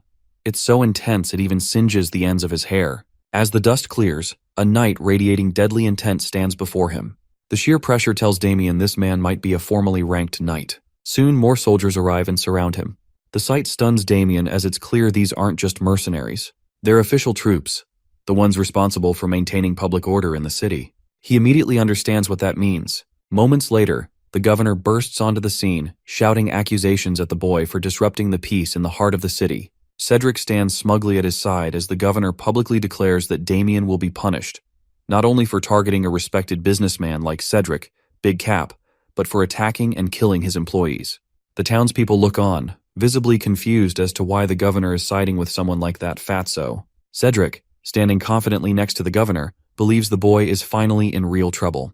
But Damien doesn't flinch. He recognizes Cedric as the leader of the Black Snake, and calls him out with sharp, unwavering eyes. Damien suspected the Black Snake leader has some connections, but this level of influence is downright absurd. He openly calls out the governor for supporting someone like that double cheeseburger of a man. The governor, unfazed, demands that he surrender, but the boy refuses, insisting he's committed no crime. Growing impatient, the governor orders his knight, Robert, to handle the situation. Responding to the command, Robert steps forward and tells Damien to submit to arrest. But to his surprise, there's not a flicker of fear in the boy's eyes. Taking this as arrogance, the knight swings his sword in a flash. Damien narrowly dodges, and the strike crashes into the ground, sending rubble flying. Though he's provoked the knight, Damien knows this won't be an easy fight, not at this level. He braces himself, but Robert lands a powerful blow, sending him flying. The boy manages to land on his feet, though the hit rattles him despite his attempt to deflect it. As the fight continues, Damien silently waits for someone to arrive, but the knight gives him no breathing room, pressing in with relentless speed and swinging his massive axe with brutal force. Just as the weapon is about to hit, someone suddenly jumps between them and blocks the attack. The impact is so strong it sends the knight's axe flying. Stunned, the knight demands to know who it is. When the figure reveals herself, everyone stands in shock that it's a muscle mommy paladin. Damien exhales in relief. Their reinforcement has arrived, and Victor is the one who did that. Cedric realizes that a paladin's intervention means the church is now involved, and they might already know about the Dark Mage's connection to recent events.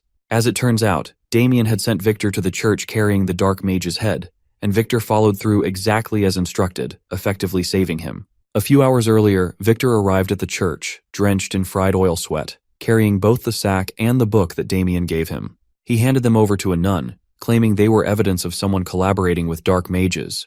As she examined the book, she immediately sensed the dark energy emanating from it. Upon noticing the symbol inside, her expression shifted to shock.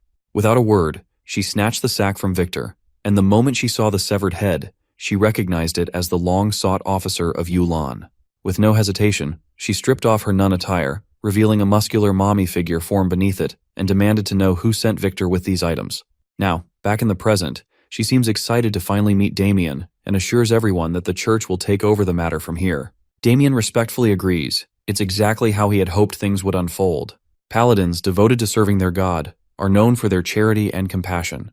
But when it comes to dealing with demons and dark arts, they don't hesitate. They become relentless, almost fanatical.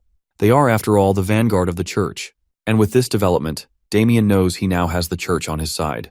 As he reflects on everything, the paladin steps forward and addresses the gathered citizens. She announces that due to evidence of someone within the city communicating with dark mages, the church will be launching a full investigation. Until then, they will assume control of the city. This doesn't sit well with the governor, as the city was granted self-governance by the kingdom.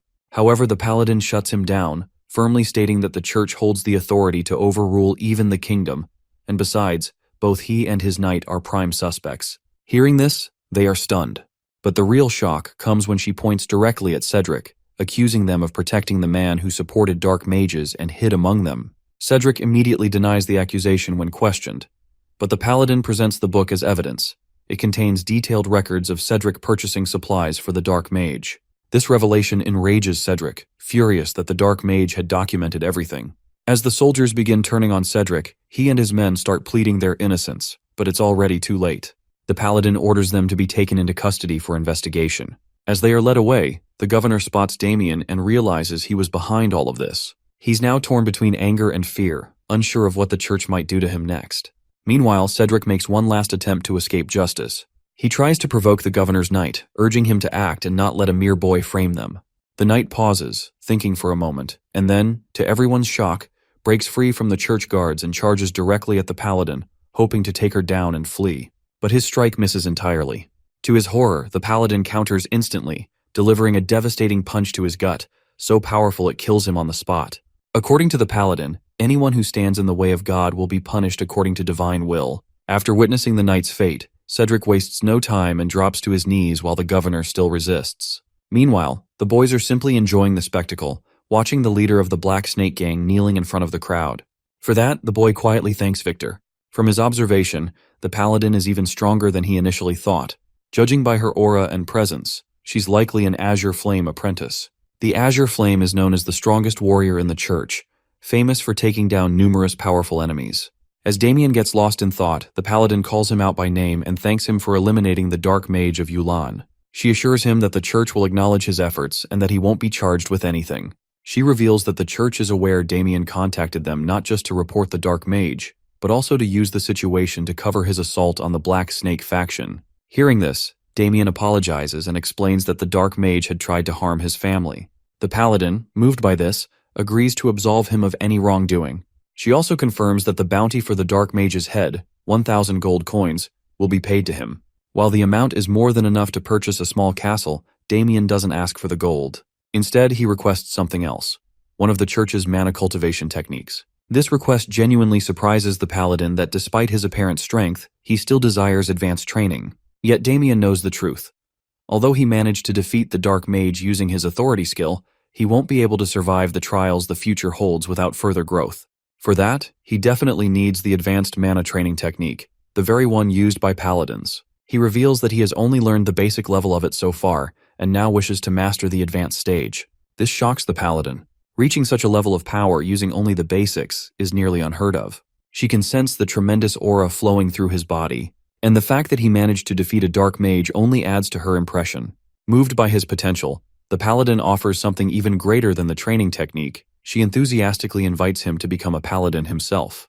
But to her dismay, the boy politely refuses. She struggles to understand why he would reject such an honorable position, one considered a great privilege, granted only to a few chosen to serve God. She insists it's incredibly difficult to earn that title. However, Damien isn't particularly religious, and more importantly, he has no desire to become the church's pawn. Of course, he can't say that out loud. Instead, he claims he's not worthy of such a title. For now, he lies that he simply wants to travel the world as a humble devotee in search of truth. To Victor's shock, the act worked perfectly. The paladin appears genuinely moved by Damien's humility. Impressed by his words, she agrees to grant him access to the mana technique and warmly invites him to visit the church anytime. With that, she formally introduces herself as Agnes, the first apprentice of the Azure Flame. Damien respectfully acknowledges her name and then requests her permission to take care of one last matter. She's a bit puzzled, until she sees him walk over to Cedric and, without hesitation, punch the fat straight out of him. He follows up with a brutal kick that sends Cedric flying across the street. Only then does Damien finally feel satisfied. With that, he and Victor have accomplished exactly what they came for. Meanwhile, at the Lionbloom family estate, Erwin's father rushes to his son after hearing about the incident. Erwin, trembling in fear, claims that Damien tried to kill him with a fork. This enrages his father. He demands to know who dared lay a hand on his son. To his shock, the guards reveal it was Damien of House Haxon. This intensifies his fury. The idea that a so-called lowlife like Damien managed to beat his son using what he considers cowardly tricks drives him into a rage. He begins smashing furniture around the room, completely consumed by anger. In a fit of vengeful fury, he orders his men to drag Damien to him like a dog immediately. Meanwhile, at the Haxon household, Paladin Agnes arrives with her men and greets Damien's father. Upon seeing them, his father immediately grows angry, furious that his son not only caused trouble, but also brought what he calls a group of lunatics into their home. Agnes, remaining polite, informs him that their presence is related to the investigation of a heretic. Despite his irritation, his father grows visibly concerned about whether their house can accommodate 4 additional guests. However, his house somehow expands magically when she offers some gold. Later, as Damien's parents retreat to their room, Agnes thanks Damien for allowing them to stay. Internally, he never expected her to make such a request. To his surprise, she has another one. Even more unexpectedly, she wants to ask personal questions about him, apparently as part of spreading the gospel. His parents overhear the conversation and immediately begin misinterpreting it as something flirtatious, which only makes Damien more embarrassed. Eventually, Agnes gets to the point. She hands over the mana training technique he requested and, in addition, gives him a matching sword technique, explaining that both complement each other perfectly. These 2 books, a destructive sword style and an advanced energy cultivation method, are unlike anything Damien has seen, even in his previous life.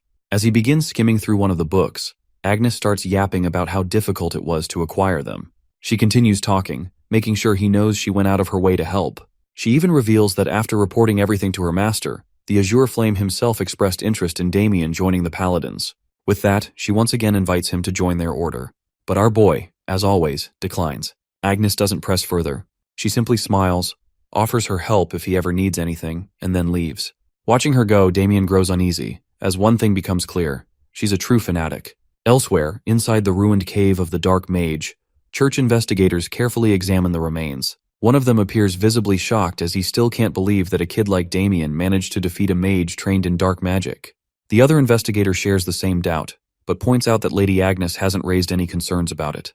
Still, the situation troubles both of them. As they discuss, Agnes herself arrives and addresses their concerns directly. She acknowledges that their skepticism is understandable, but insists she's confident Damien is telling the truth. One of the investigators argues that they still can't grasp how he did it. In response, Agnes reveals that they already heard the full account from Damien himself. She explains that on the day his servant delivered the severed head, she also had her doubts about his abilities. That's why she stayed behind and secretly observed him when he was later ambushed by assassins. To her surprise, Damien completely overwhelmed them.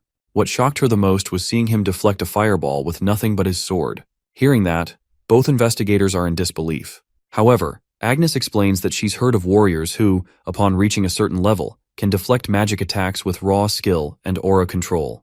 One of the investigators speculates that Damien might be a swordmaster, but Agnes remains unsure, though she firmly believes he's at least a gifted warrior. She also reveals that after Yulan's defeat, she considered taking Damien with her to meet her master, believing he could be a valuable asset to the church. With that, she firmly orders them to stop doubting and focus on their work. Outside the Haxon estate, an official knight of House Lionbloom arrives, leading 2 apprentice knights behind him. He confirms the location, and one of the younger knights nods in acknowledgement. The leader then repeats their mission, to arrest Damien of House Haxon. According to him, it should be an easy task, but he makes it clear that he intends to make them suffer. For him, this is personal revenge for Erwin's humiliation. Just as he speaks, he notices an oldie barely on 1 HP walk by. He calls out to him, asking if he's from Viscount Haxon's household. When the old man confirms, the knight, without hesitation, cuts him down in a flash. Wait, what did Gramps even do? F's in the chat. The knight thinks it's disrespectful for a mere servant not to bow before the lion crest. Meanwhile, the apprentice knight quietly realizes that the old man might have been blind. But the commander doesn't care. Without a hint of remorse, he orders his men to drag Damien out of the estate and to kill everyone else once they're inside. Upon receiving the command, the knights charge forward, heading straight toward Victor, who's casually standing at the front gate. busy cleaning. Deep in the forest, Lady Agnes's team stands together, casually chatting. Agnes explains that the site ended up collapsing, which made it harder to gather as much intel as they'd hoped. Still, she assures them it's fine since everyone did a solid job. But then, out of nowhere, something catches their eyes. Something that stops them dead in their tracks. Upon a rock sits a lone figure, calmly manifesting magic in the most mesmerizing way. Their jaws drop as they watch, stunned. Agnes stares in disbelief, wondering what on earth is happening and how he's even doing it. She finds the whole thing remarkable, even though she has no clue what kind of technique it is. In her mind, she starts piecing things together. That destructive energy technique she handed to Damien must be a cultivation method, and if taken to its highest level, it supposedly allows the user to absorb surrounding mana freely. What shocks her most is that he's reached such a height in just a matter of hours. As Damien snaps out of his focused state, he looks down to see 3 wide-eyed onlookers, Agnes and her team, staring up at him like curious baboons. Agnes can't hold herself back. She bolts straight to him. Damien, calm and casual, glances her way and asks if they're done with their investigation.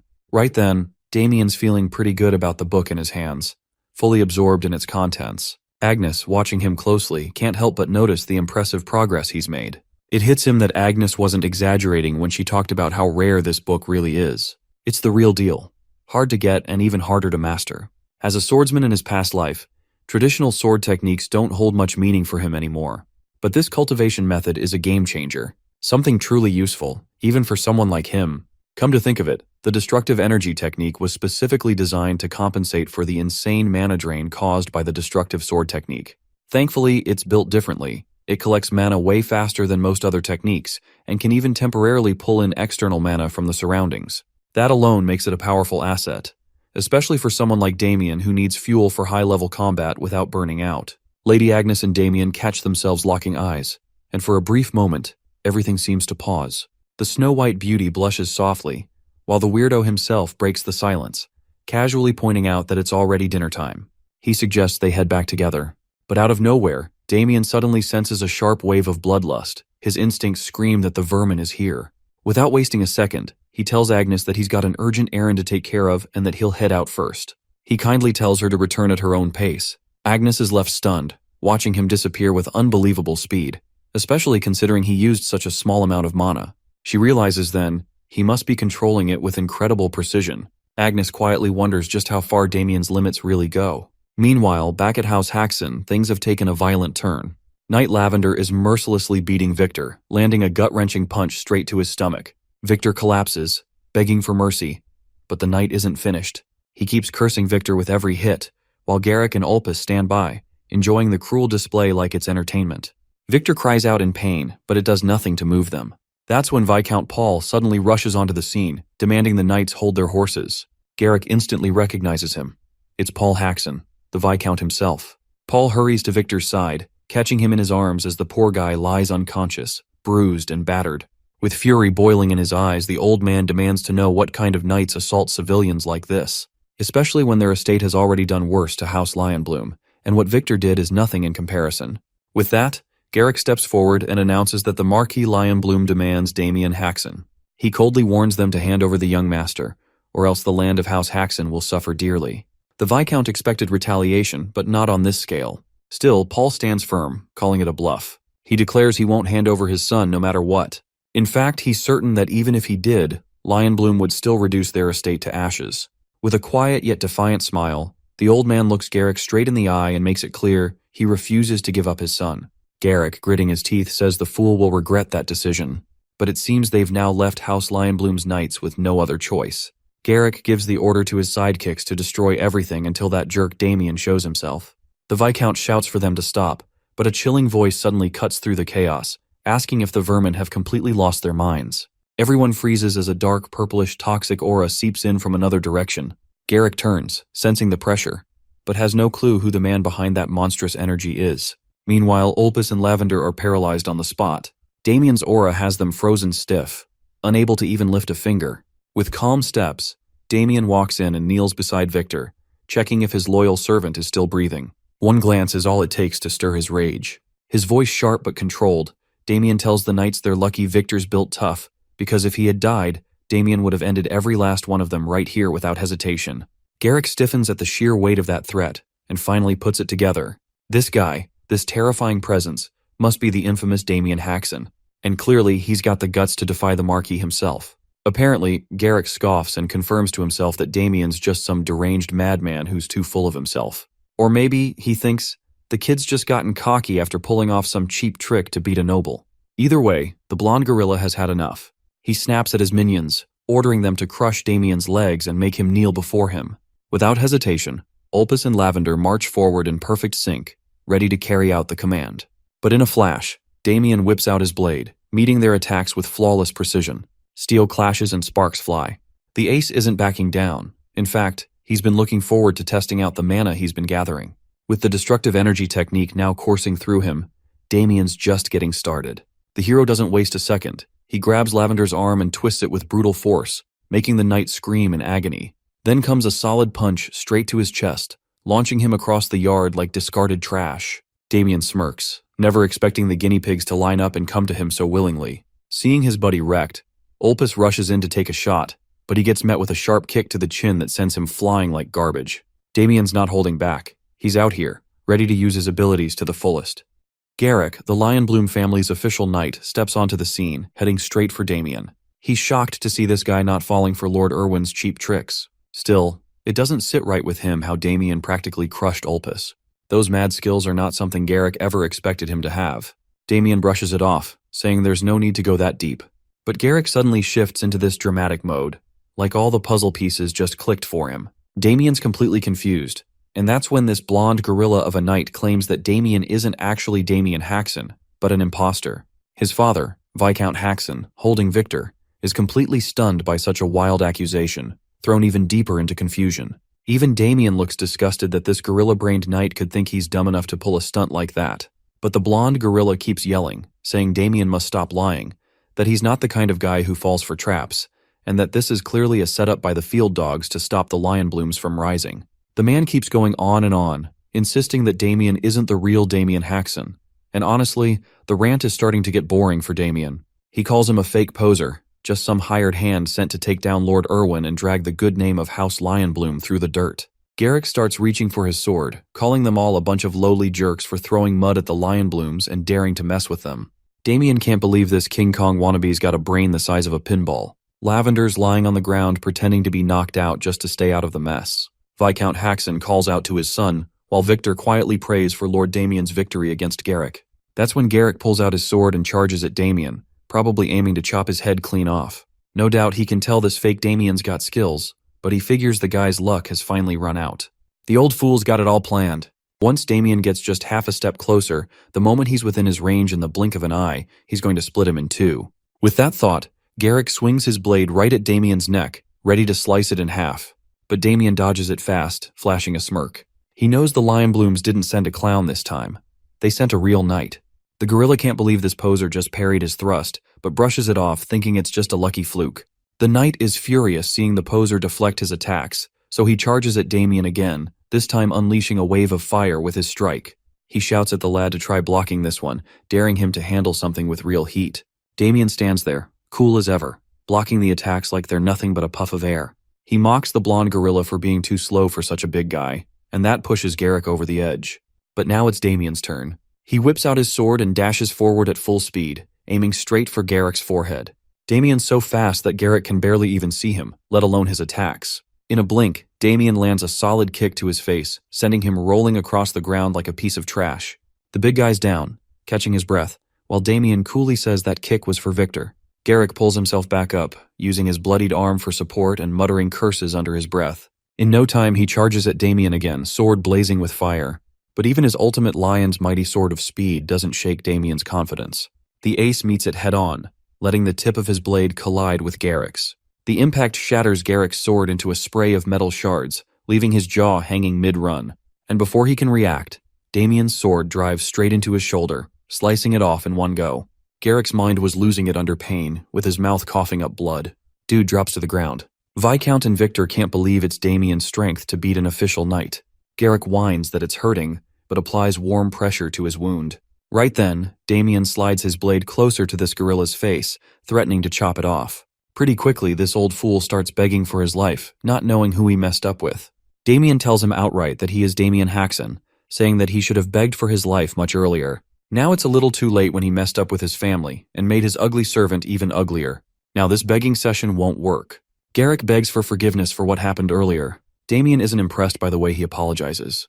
Not his style. So the ace turns away and leaves the blonde fool to his father and Victor, who both look more than ready to beat the crap out of him.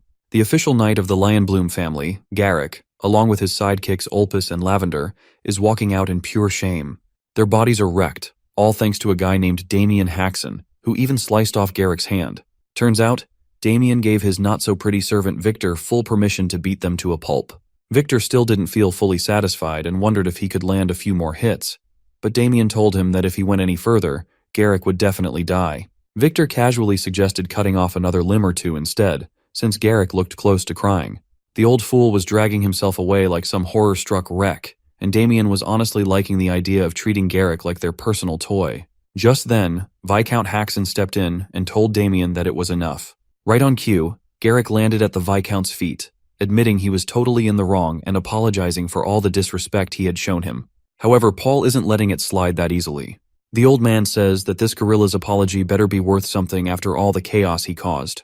He points out that if his son didn't have this level of strength, their entire territory could have been wiped out. On top of that, the Marquis family would have dragged them out by their limbs and made them suffer badly. Garrick slams his head to the ground, bowing and begging for forgiveness, pleading for mercy. But Viscount Haxon's anger isn't cooling down. With just a glance from Paul, Damien finally slides his blade back into its case, saying he wasn't actually planning to kill this trash. He knows that taking Garrick's life would mess up the relationship with House Lionbloom and tear their ties apart. Honestly, Damien admits that if it were just him, he wouldn't hesitate to take on the Marquis family alone, no matter the odds. But he can't afford to act solo when he's got his own family to think about first. And he's not that stupid either. He's well aware that if he sends these dumbnuts back like this, they'll definitely try to retaliate. Now it's just plain tiresome to figure out what to do with this troublesome trio. Then, out of nowhere, Lady Agnes comes running in, calling out to Damien and demanding to know what's going on. The ace is completely thrown off by her sudden appearance, but then it hits him. Lady Agnes might actually be useful right now. So he quickly fills her in on the whole mess, and she gets the picture. Once she understands Damien's concerns, this beauty's fully on board to back him up. Damien asks if she's got any clever ideas up her sleeve, and she pauses. Then thanks House Haxon for successfully taking down one of Yulin's executive officers for the first time ever. That's no small feat. With that win, Lady Agnes figures she can officially recognize House Haxon as an allied household, which honestly does ease Damien's mind a bit. Not to mention, Viscount Haxon and Victor exchange a knowing glance, both realizing that if this plan works out, their family might just dodge a major crisis. Meanwhile, Damien's pulling his best puppy-eyed look, trying to charm Lady Agnes into accepting his request, asking if she can really make it happen. The girl's clearly dazzled by him and is totally ready to grant the favor. Deep down, this wicked smooth talker had been aiming for something like this all along. Protection from the church. In the back, Paul and Victor watch their son's little flirt game work like magic on the noble lady. Lady Agnes agrees to Damien's request without a second thought. With that, Damien makes sure everyone hears him loud and clear, ordering that this matter be reported to House Lionbloom immediately. He tells the troublesome trio of knights to go back and inform their boss that House Haxon is now under the protection of the church. The ace straight up said that if they tried to force again, the church would hit them with everything they've got. Damien shoots a deathly glare at those scumbags, giving them one final warning without saying a word. Then he tells them to get the heck out. Right away, Garrick and his sidekicks, Olpus and Lavender, dash toward the exit like their lives depend on it, thanking Damien for his mercy as they flee. The whole thing fires up Victor's spirits, and he mocks them, saying they got lucky today. He's clearly thrilled to see how Damien's strength made those brutes run off with their tails between their legs. Now they can finally catch their breath and relax a little. However, Paul's not so sure about that. He reminds them they still need to figure out what happens next. For now, he decides to hold a family meeting to discuss everything further. Later, once all the high officials are gathered, the meeting kicks off.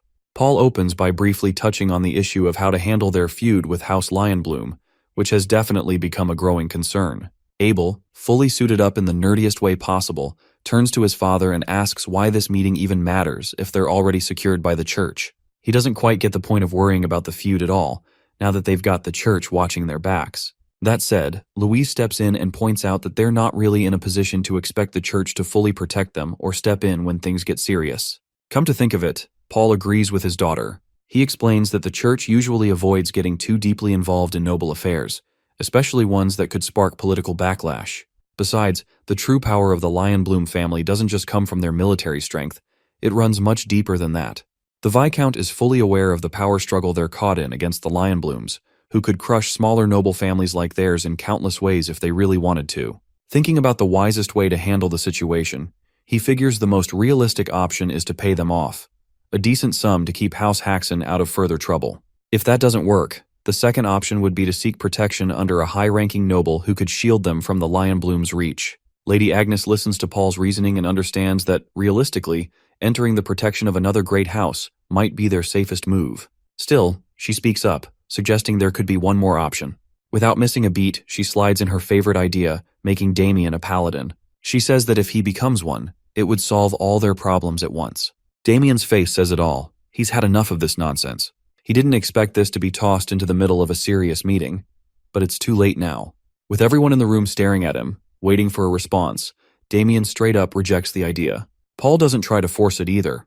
He respects his son's decision and considers the option off the table. On the other hand, Abel is clearly flinching at the mention of it. Suddenly, the nerd slams the table, demanding his father's attention.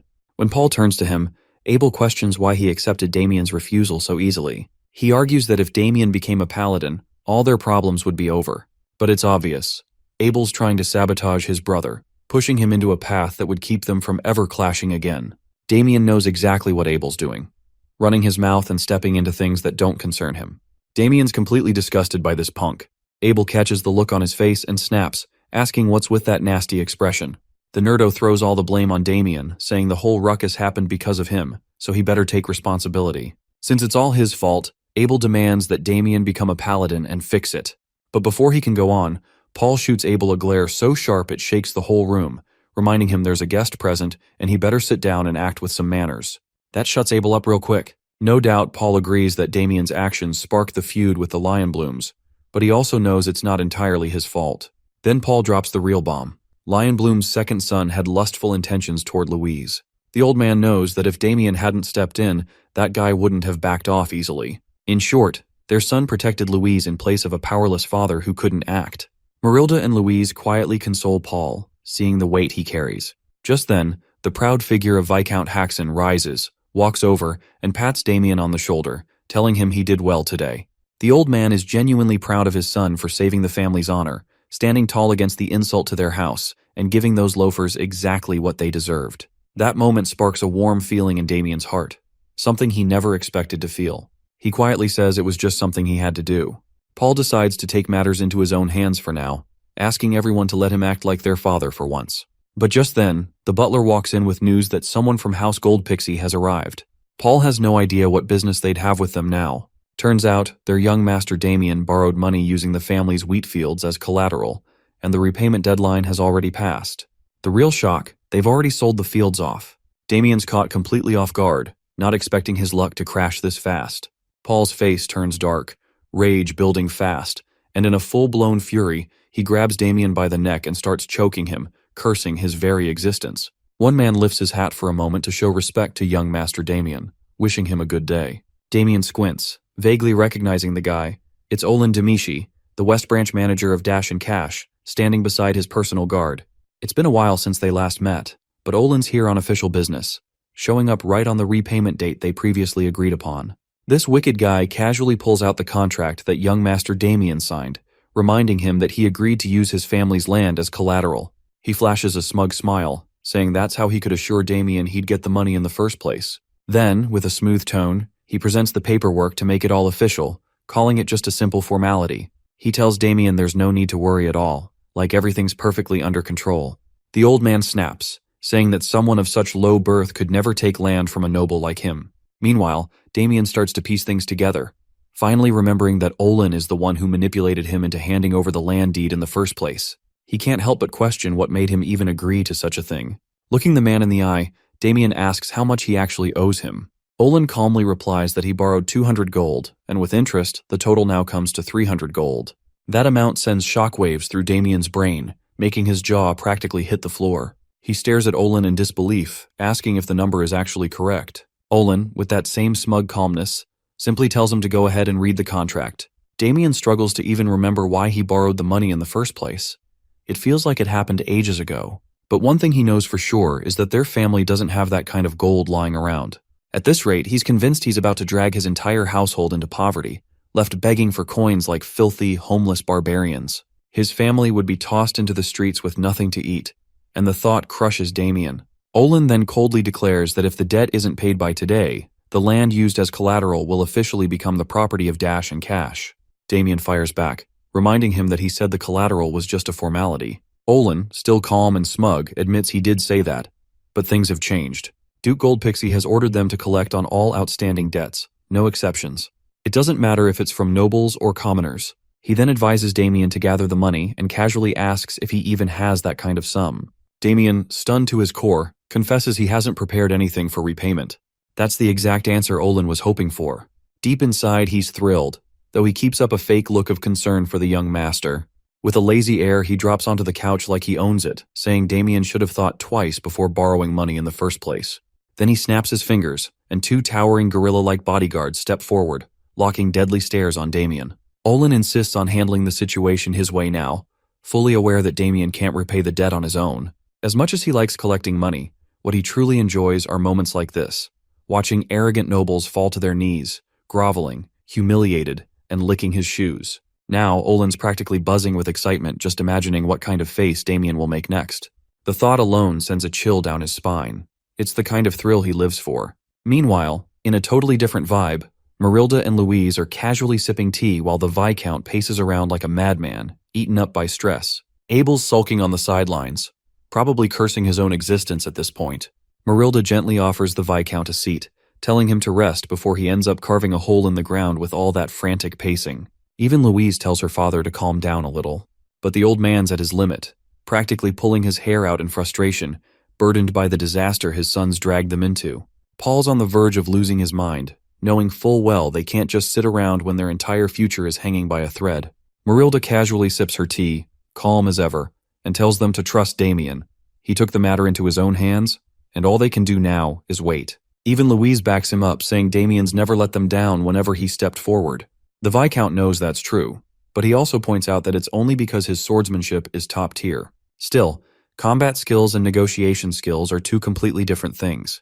Just as he says that, in a flash, Damien proves himself again. He slams Olin's sidekick's face straight into the ground with brutal force, hard enough to crack the floor beneath them. Olin is totally stunned by what just happened, frozen with shock as chills run down his spine. After knocking out those two King Kongs, Damien knows full well his father's going to flip and start yelling again, especially since they just fixed that wall. The remaining bodyguard doesn't waste time, drawing his blade and lunging at Damien with a curse, clearly aiming to slice his head off. But Damien doesn't flinch. He smoothly catches the guy mid-strike, grabbing him by the throat and choking him right there. He glares, insulted that some scumbag dared to draw a weapon on a noble, calmly calling it self-defense. Now that he's got a valid excuse, Damien turns to Olin with a nasty smirk, making the man squirm. As Damien steps closer, he tells him to loosen up his legs, and Olin obeys like a frightened puppy. Damien drops the aggression for a second and speaks civilly, saying he can't make the payment right now. Olin, completely rattled, has no issue with that anymore. Then Damien grips his shoulder tightly, leaning in and saying he'd like to pay in another way. Olin feels a cold sweat forming, the chill in his spine growing worse, terrified of what's coming next. The next day, Abel gloomily tells his father that violence won over justice, and that truth alone breaks his heart. Meanwhile, Marilda and Louise warmly chat with Damien, reminding him to eat well on his trip and take care. On his knees, Abel looks up to the sky, asking God why, but Paul shuts him down, telling the nerdo to cheer for his brother instead of crying like a baby. Even so, the Viscount has second thoughts, wondering if their plan will actually work out in the end. Lady Agnes, standing nearby, says it's a pity they have to part ways now. Damien thanks her sincerely for everything she's done. The White Beauty mentions that their investigation is nearly wrapped up, so they'll likely be returning home tomorrow. She wishes him a journey full of blessings, and Damien gives her a grateful nod. Then, she adds, just in case he changes his mind. But Damien already knows where she's going with that. He gives her a calm, firm look and assures her that nothing will change his mind about what she wants. Afterward, Victor finishes loading up Damien's luggage, and with all the goodbyes done, the dude climbs into the carriage. Surprisingly, Olin is accompanying him. Olin assures the ace that he'll make sure nothing disrupts the trip. Damien actually likes the sound of that and gives him a nod of approval for the change in attitude. He even throws in a casual request. He'd like a lobster for lunch if Olin's really bringing that kind of energy. Victor hops in as well, and with everything set, the carriage finally rolls out, heading straight for House Gold Pixie. The lavish carriage pulled over, and the three-man party could finally stretch their legs. In front of them was the luxurious ducal mansion. The Gold Pixie family, rumored to be the wealthiest in the kingdom, truly lives up to their name. Damien turned to his personal servant/loan shark and thanked him for the comfortable journey. He could tell that this Orlandimici guy was fuming due to how he was treated like a dog the whole time they were on the road.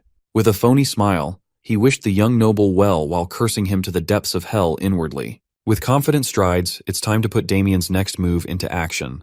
He was directly escorted to request an audience with the wealthy sovereign. Adam Gold Pixie, the Duke of Apple Kingdom, examined the brat from the Hoxton family with discerning eyes. Of course, our boy behaved formally and politely like a proper noble would. Without wasting any more time, the Duke asked the young man his reason for this sudden visit. Damien frankly confessed that he borrowed money from the dukedom's loan company, and the date of repayment was fast approaching. He also disclosed that he does not have the money to pay the debt off. With that in mind, he wanted to propose another way to settle the bill. Instead of paying in cash, he wanted to pay by representing the Gold Pixie dukedom to defeat the Lionbloom family once and for all. The Duke seemed intrigued, while his inner circle was taken aback. Adam Gold Pixie chortled at the sudden proposal. It sounds like the young man did his homework and came to him after hearing some rumors. Well, within the Apple Kingdom, the hottest gossip circulating around is the recent development in the border between the Lionbloom Marquisate and the Gold Pixie dukedom. A large gold mine was recently discovered, making it a point of contention. The two families have been rivals for a long time now.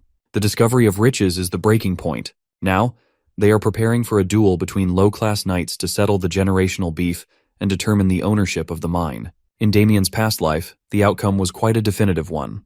The duel would end in Lionbloom's complete and overwhelming victory at the hands of their rising star. Afterward, the Lionbloom Marquisate would leverage the wealth extracted from the gold mine to rapidly expand its power. In contrast, the Gold Pixie dukedom would slowly lose its influence.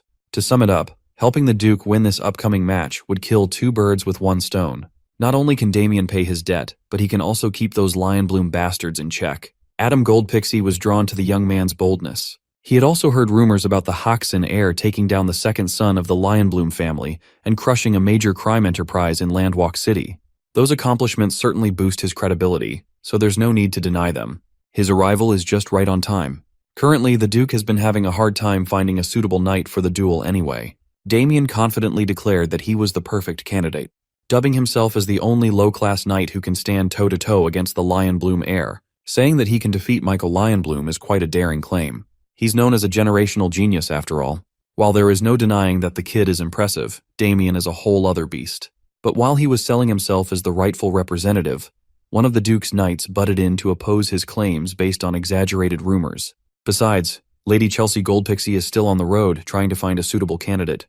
Middle-class knight Ernst Horwitz is not even hiding his disdain for Damien. It has been a month since the Grand Duchess Chelsea ventured out to find a knight that could cut down Michael Lionbloom. Her supporters are confident that she will pull it off. Horwitz continued trying to dissuade the Duke from disregarding his daughter's efforts, telling him to trust the process. Duke Adam listened to his knight and accepted the validity of his words. Damien suddenly felt an itch to strangle this skinny knight, spoiling his moment. He looks like a chewed-up bone that an orc spat out. He values the advice of his retainers, so he asked Damien to defend his proposal. For this scenario, he'll just have to show his qualifications through actions for maximum effect. So he boldly blurted out that not picking him would be a massive mistake. If Gold Pixie wants to win the duel, Damien is the only right choice. Whoever the Grand Duchess brings won't even compare. To back up his claim, he challenged the skinny knight to a little contest. Boney should take up his blade, and Damien will block his strike. If he can block an attack from a mid-class knight, then that should be enough proof that he's the real deal. It was a successful rage bait. Horwitz wanted nothing more than to teach the brat a lesson if the Duke gave the permission to do so. Fascinated and excited, Adam gave them the green light for an exhibition match. A few moments later, the training ground was prepared to be the venue. The combatants mean-mugged each other while the Duke and his posse watched. Victor just arrived, only to find his young master mixed up with some bullshit again. He looked at his boss's opponent and felt the fire of rage burning inside the knight. This is what happens when rage-baiting goes too far. The dukedom's Guardian knight, Jael Heinrich, stood beside the Duke and presided over the match. When given the go signal, Sir Horwitz stood ramrod straight like he had a stick up his ass and offered the arrogant young man a last chance to kneel and surrender. In response, Damien yawned and demanded that they hurry up this little test. Limited to only one decisive strike, The mid-class knight made sure to bring out every bit of mana he had, manipulating the flow to converge on his spear's tip. Sensing the dangerous amounts of power coalescing, Damien worries that he might have rage-baited the guy a little too far.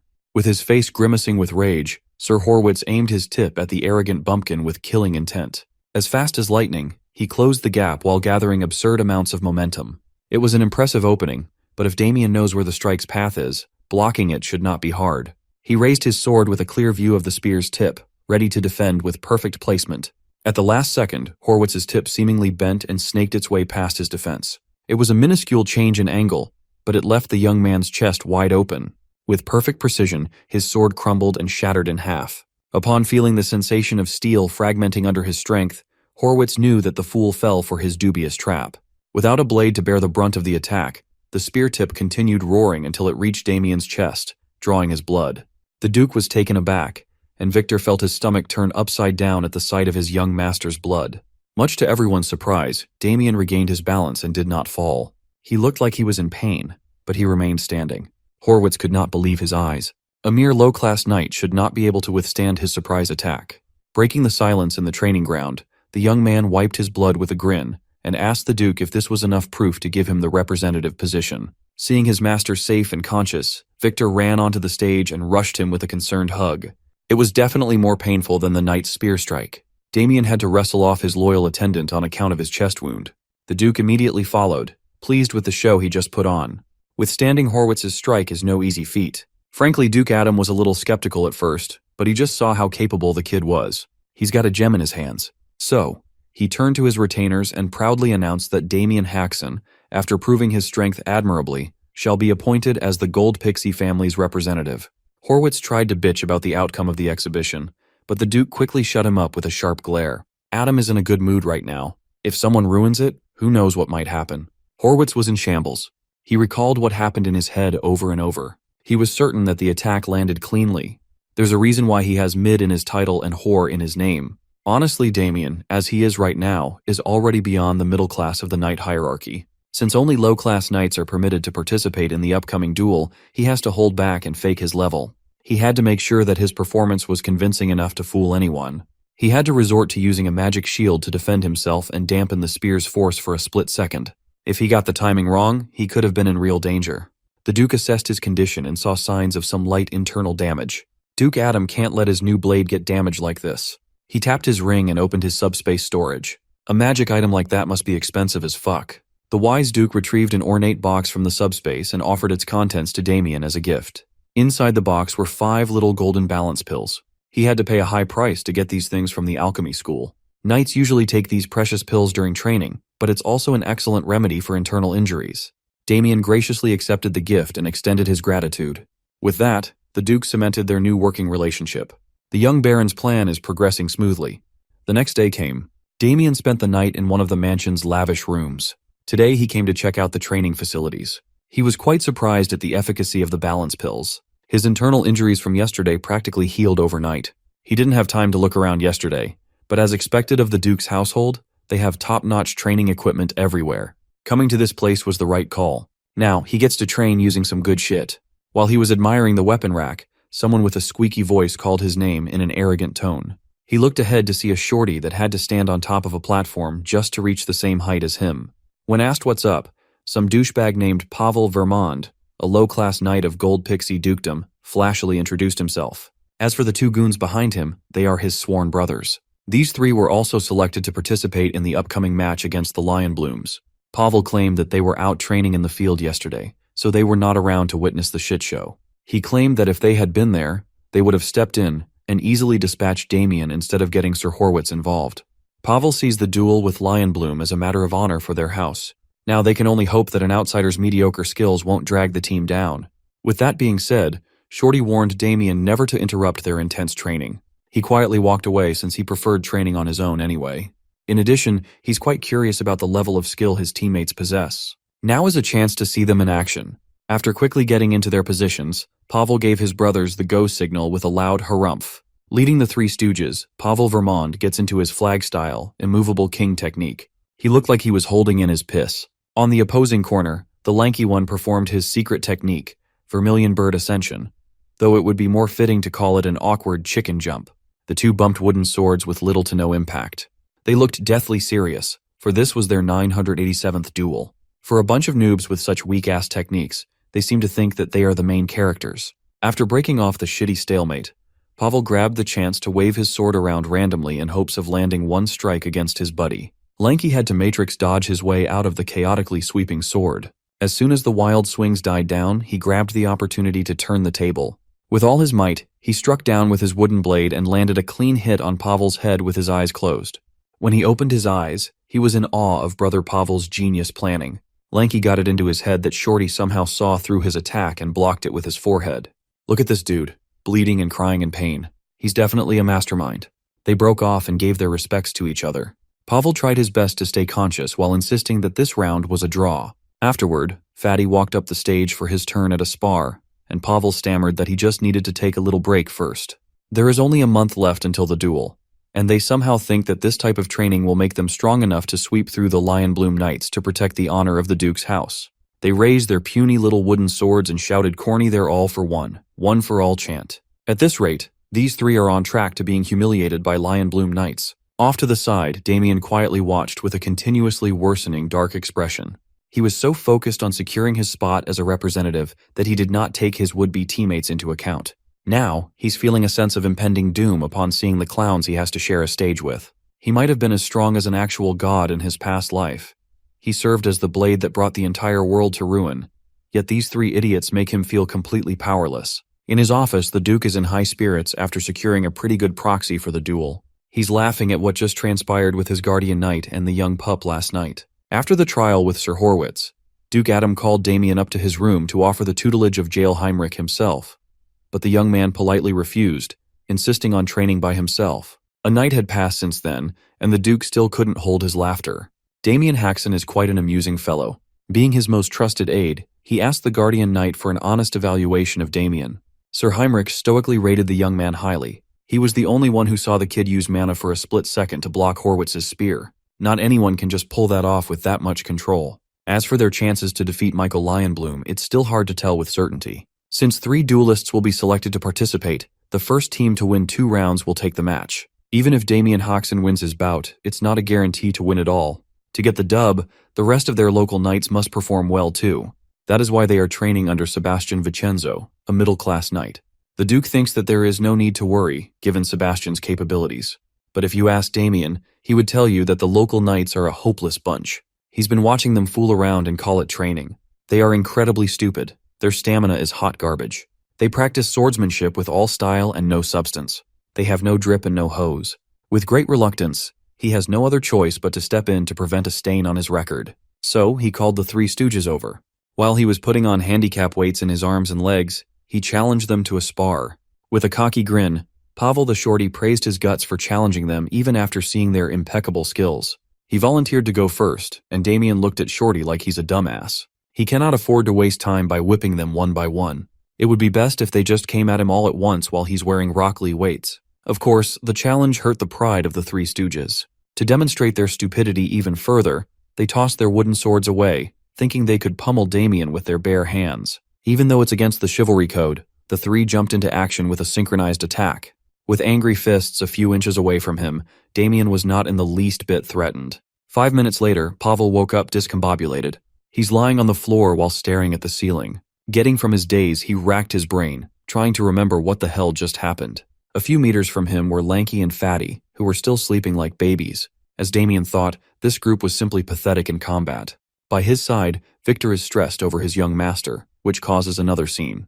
The last thing Pavel remembers was jumping into action alongside his boys, launching a multi-angle attack. After forcing himself to remember what transpired afterwards, he recalled bits and pieces of what happened. First, Damien nonchalantly moved his head out of Fatty's attack. Then, he let Lanky hit nothing but air, leading to a loss of balance.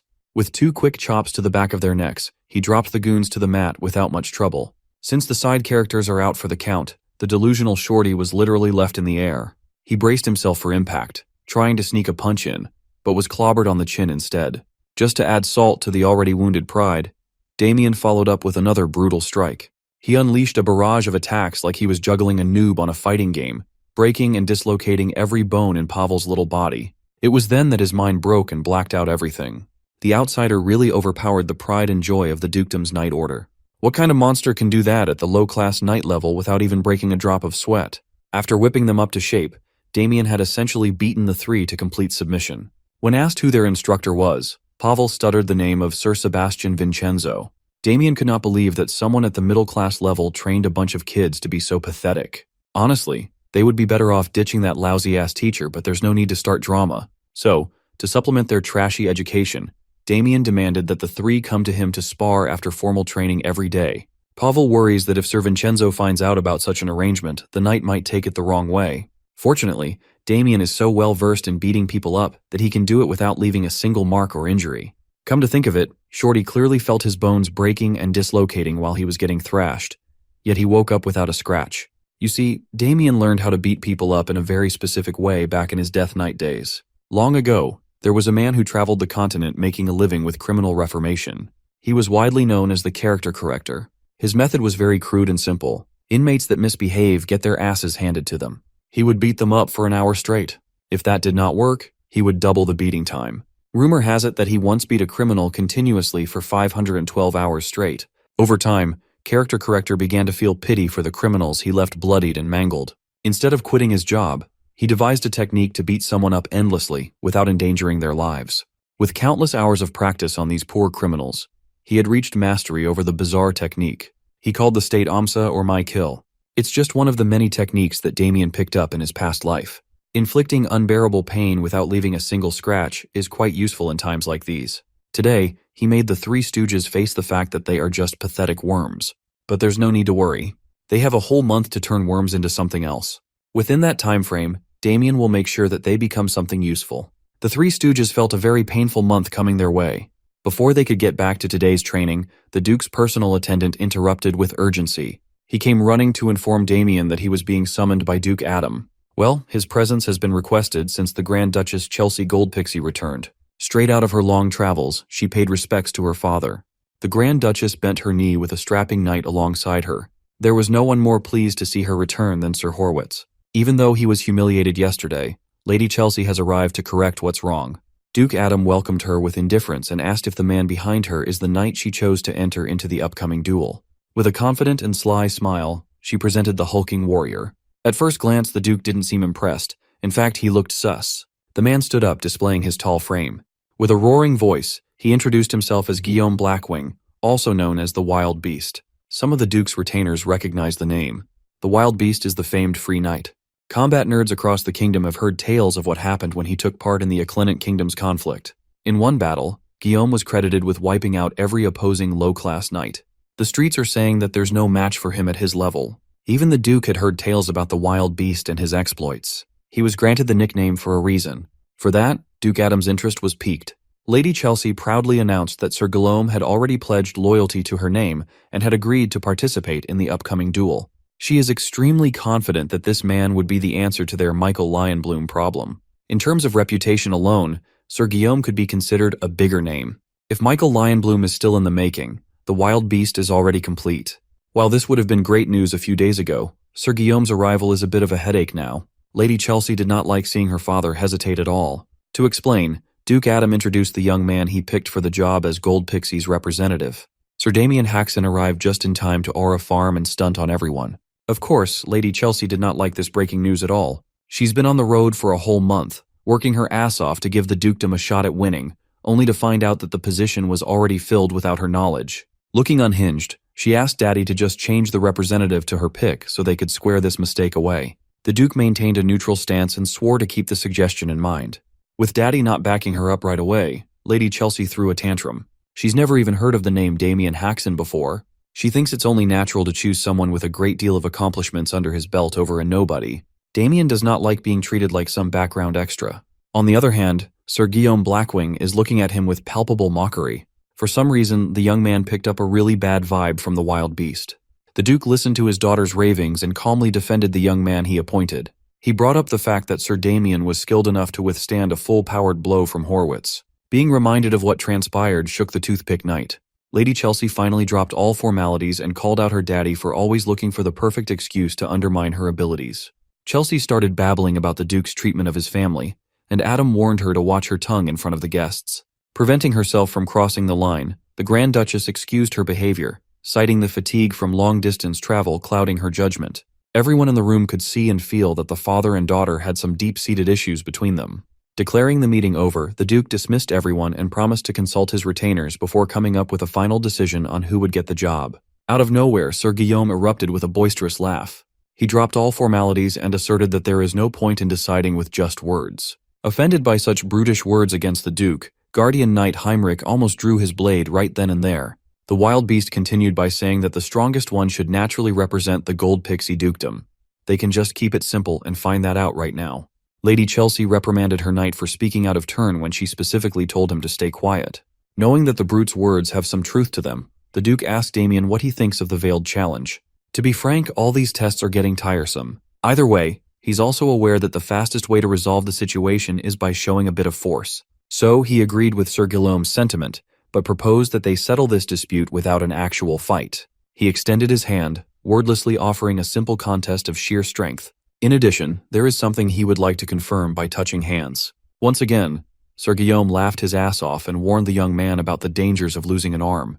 Matching his threats, Damien announced that he would be nice and settle for just pulling the brute's shoulder out of its rightful place. Feeling offended by the trash talk, the wild beast pounced at the young man's arm like it owed him money. He moved as fast as he could and with as much intensity as he could muster. But in the end, his whole body got flipped upside down in front of everyone watching. Damien showed off his judo skills by taking down an opponent much bigger than he is. You know you just did something shocking when even old Heinrich here is at a loss for words. Sir Horwitz, on the other hand, felt his already sunken cheeks sink even deeper. Lady Chelsea was closer to the action than everyone else, but it happened so fast that she could not make sense of what transpired. Sir Heinrich inwardly praised the young man for such a remarkable show of skill and finesse. With his veteran vision, he clearly saw Guillaume go for Damien's hand first. But that young pup skillfully turned the giant's raw power against him, flinging him aside like a sack of shit. His physical ability is top-notch, but his technique is the aspect to watch out for. Instead of accepting his loss like a real knight, Sir Guillaume quickly collected himself while cursing the young man out for humiliating him in front of everyone. Damien had already expected this kind of reaction, so he decided to fan the flames even further and snidely remarked that he unfortunately failed to dislocate the brute's shoulder. His vision went dark with rage, and the wild beast motioned to draw his weapon as his dark mana circulated. With dual axes in hand, he assumed an offensive stance, ready to slice and dice the young man. Lady Chelsea tried to stop her champion, but her words were not reaching his ears anymore. He rushed towards Damien, eager to shred him to bits as painfully as possible and split his skull open. Before his mana could manifest itself into a full-blown attack, he was interrupted by a more dominant power. When his circulation stopped, Sir Guillaume immediately knew that someone had stepped in. Damien stood on business while the dukedom's guardian knight unleashed some of his energy, angered by the audacity of the outsider. Swinging a weapon so carelessly in front of the duke is a grave sin. The guardian knight imposed upon the wild beast and asked if he had a death wish. Guillaume felt all his animosity melt away as the old man's mana suppressed him. Damien was quite impressed with the pressure that the old knight could muster just from a basic aura release. No wonder he's a high-class knight. Out of respect for Lady Chelsea's dignity, the guardian knight would overlook this disrespect once. Still, he left a warning that this will be the last time the brute can act so callously.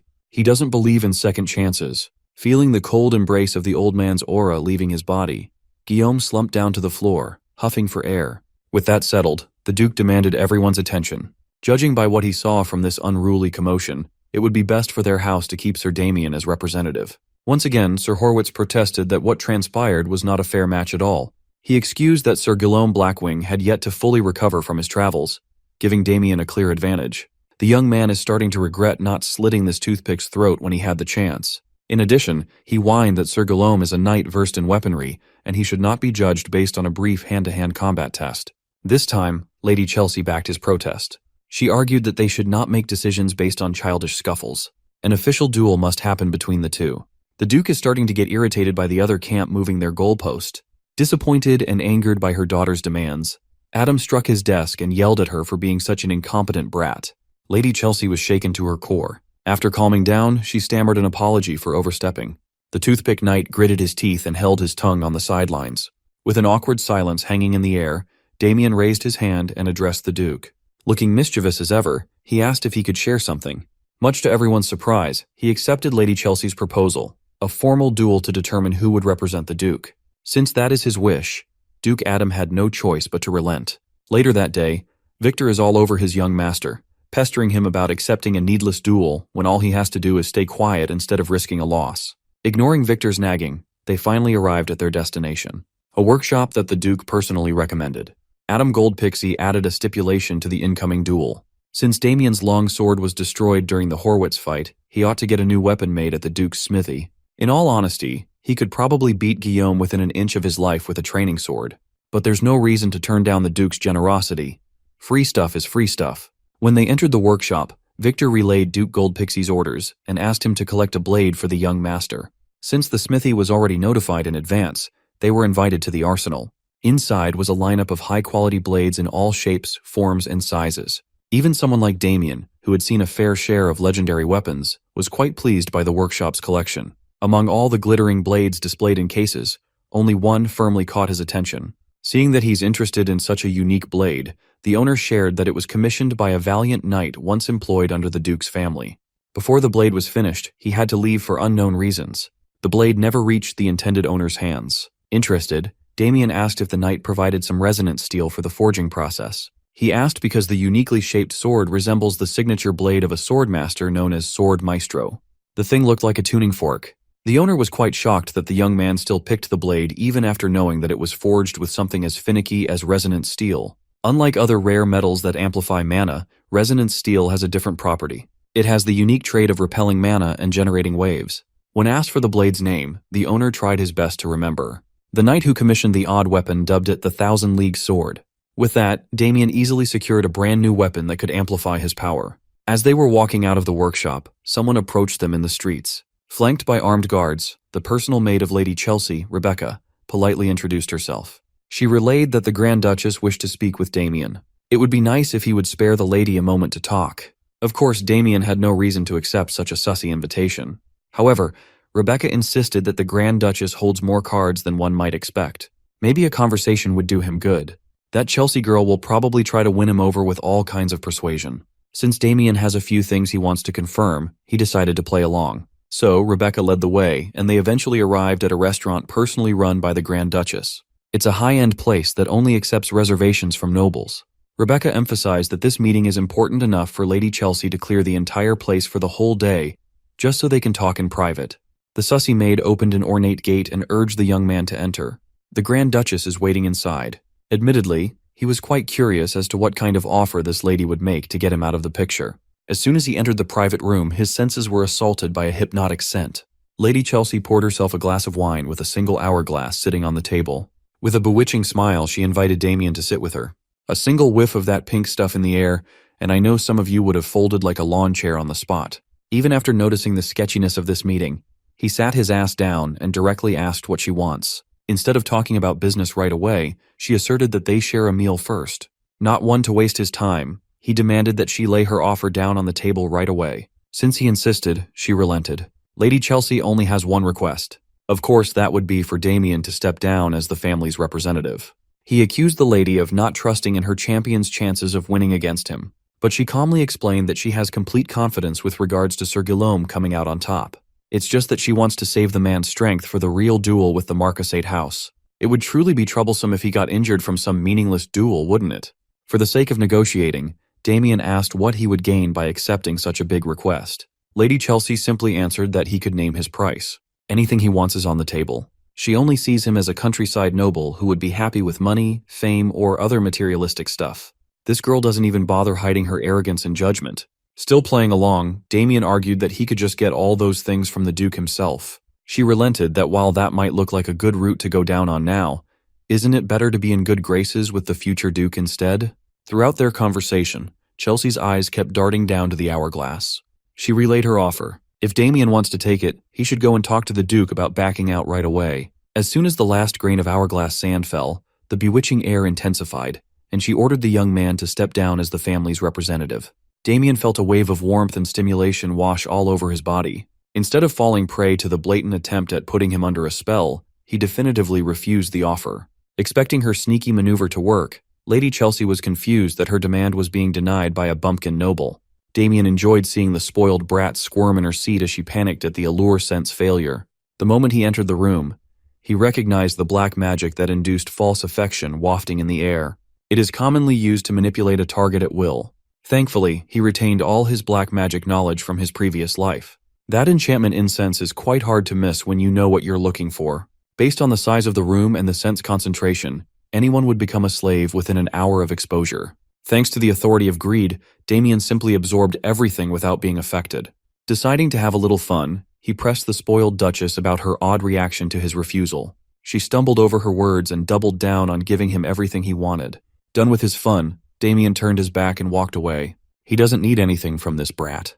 She couldn't possibly give him what he's seeking in the first place. Desperate to keep the discussion open, she asked what this thing he's fighting for really is. Considering everything Damien has gone through, the only thing he desires is happiness for his family. His answer confused the bratty Duchess. She simply can't relate to someone who loves their family. Finally, he warned her to get Guillaume Blackwing ready and primed for the upcoming duel if he wants to survive. Pursing her lips, Lady Chelsea decided to take off the incentives and resorted to threats instead. Since he values his family so much, she flipped the script and alluded to doing something very unkind to Damien's family if he doesn't play ball. She swore to send people to absolutely crush the Hoxton household, completely erasing the insignificant family off the map. Before she could get every word of her ultimatum out of her rotten mouth, Lady Chelsea felt a tight grip suffocating her neck, nearly crushing her windpipe as her body hit the table. Even in such a perilous position, she still acted high and mighty, insulted that a country bumpkin dared to lay a hand on her. She demanded to be released, but she made the stupid move of threatening a former Death Knight's family. Hearing the commotion in the room, Lady Chelsea's guards rushed in. They swiftly drew their weapons, ready to cut down the boy who dared to endanger their Duchess. Damien controlled his anger and tossed the filthy witch away. In the blink of an eye, he grabbed a knife from the table, took the guards by surprise, and slit their throats in one fell swoop. The guards took a second to notice that something was wrong as the slits on their necks started bleeding. As they panicked and clutched their lethal wounds, Damien walked towards the exit. He only sliced their carotids lightly. If they apply some potion to the wounds in time, they should survive. As for this waste of space, Chelsea Goldpixie, nothing would please Damien more than severing her head here and now, but he will choose to restrain himself. Resorting to run-of-the-mill violence would be far too merciful a punishment for her stupidity. He would rather be around to see how horrible things will get for her in the very near future, instead of being an emotional executioner. While she was trying to catch her breath and the guards slowly bled out, her maid, Rebecca, entered the room. She quickly attended to her boss, making sure that she was all right. This girl must be deaf. She did not hear all the foreshadowing Damien had just dropped. She's focused on getting her bloody revenge instead. At the top of her lungs, she yelled the name Mustang Fury. Such a badass name belongs to this pale dumpling man. I was expecting an assassin or some shit. Lady Chelsea chewed out Mustang for what happened. She was promised that the allure scent would be immutable, but it did not work for Damien Haxon. Mustang reckoned that the kid must be one of those people with a natural resistance to black magic. The Grand Duchess has a zero-tolerance policy for excuses. She slapped the dog shit out of Mustang for putting her in such a humiliating position. As for Guillaume Blackwing, he was last seen at the tavern, claiming that he needed to cool off after everything that happened today. Hearing that her champion is getting drunk the night before a pivotal duel exasperated Chelsea even more. For one last time, she asked Mustang if their beast would win against that Hoxton kid. Of course, Mustang Fury vouched for Guillaume. That guy is Yulan's pride, after all. There has never been a knight more gifted for black magic than that man. Mustang asks the lady for a little more patience. Yulan is working hard behind the scenes to give her the gold pixie dukedom. As usual, she threatened to kill Mustang and everyone in Yulan if they failed to deliver on their promise. This girl has no other moves, bro. While she was blatantly discussing a collusion with a heretical organization, Damien was listening just up on the roof. Even while eavesdropping, this dude has to aura farm.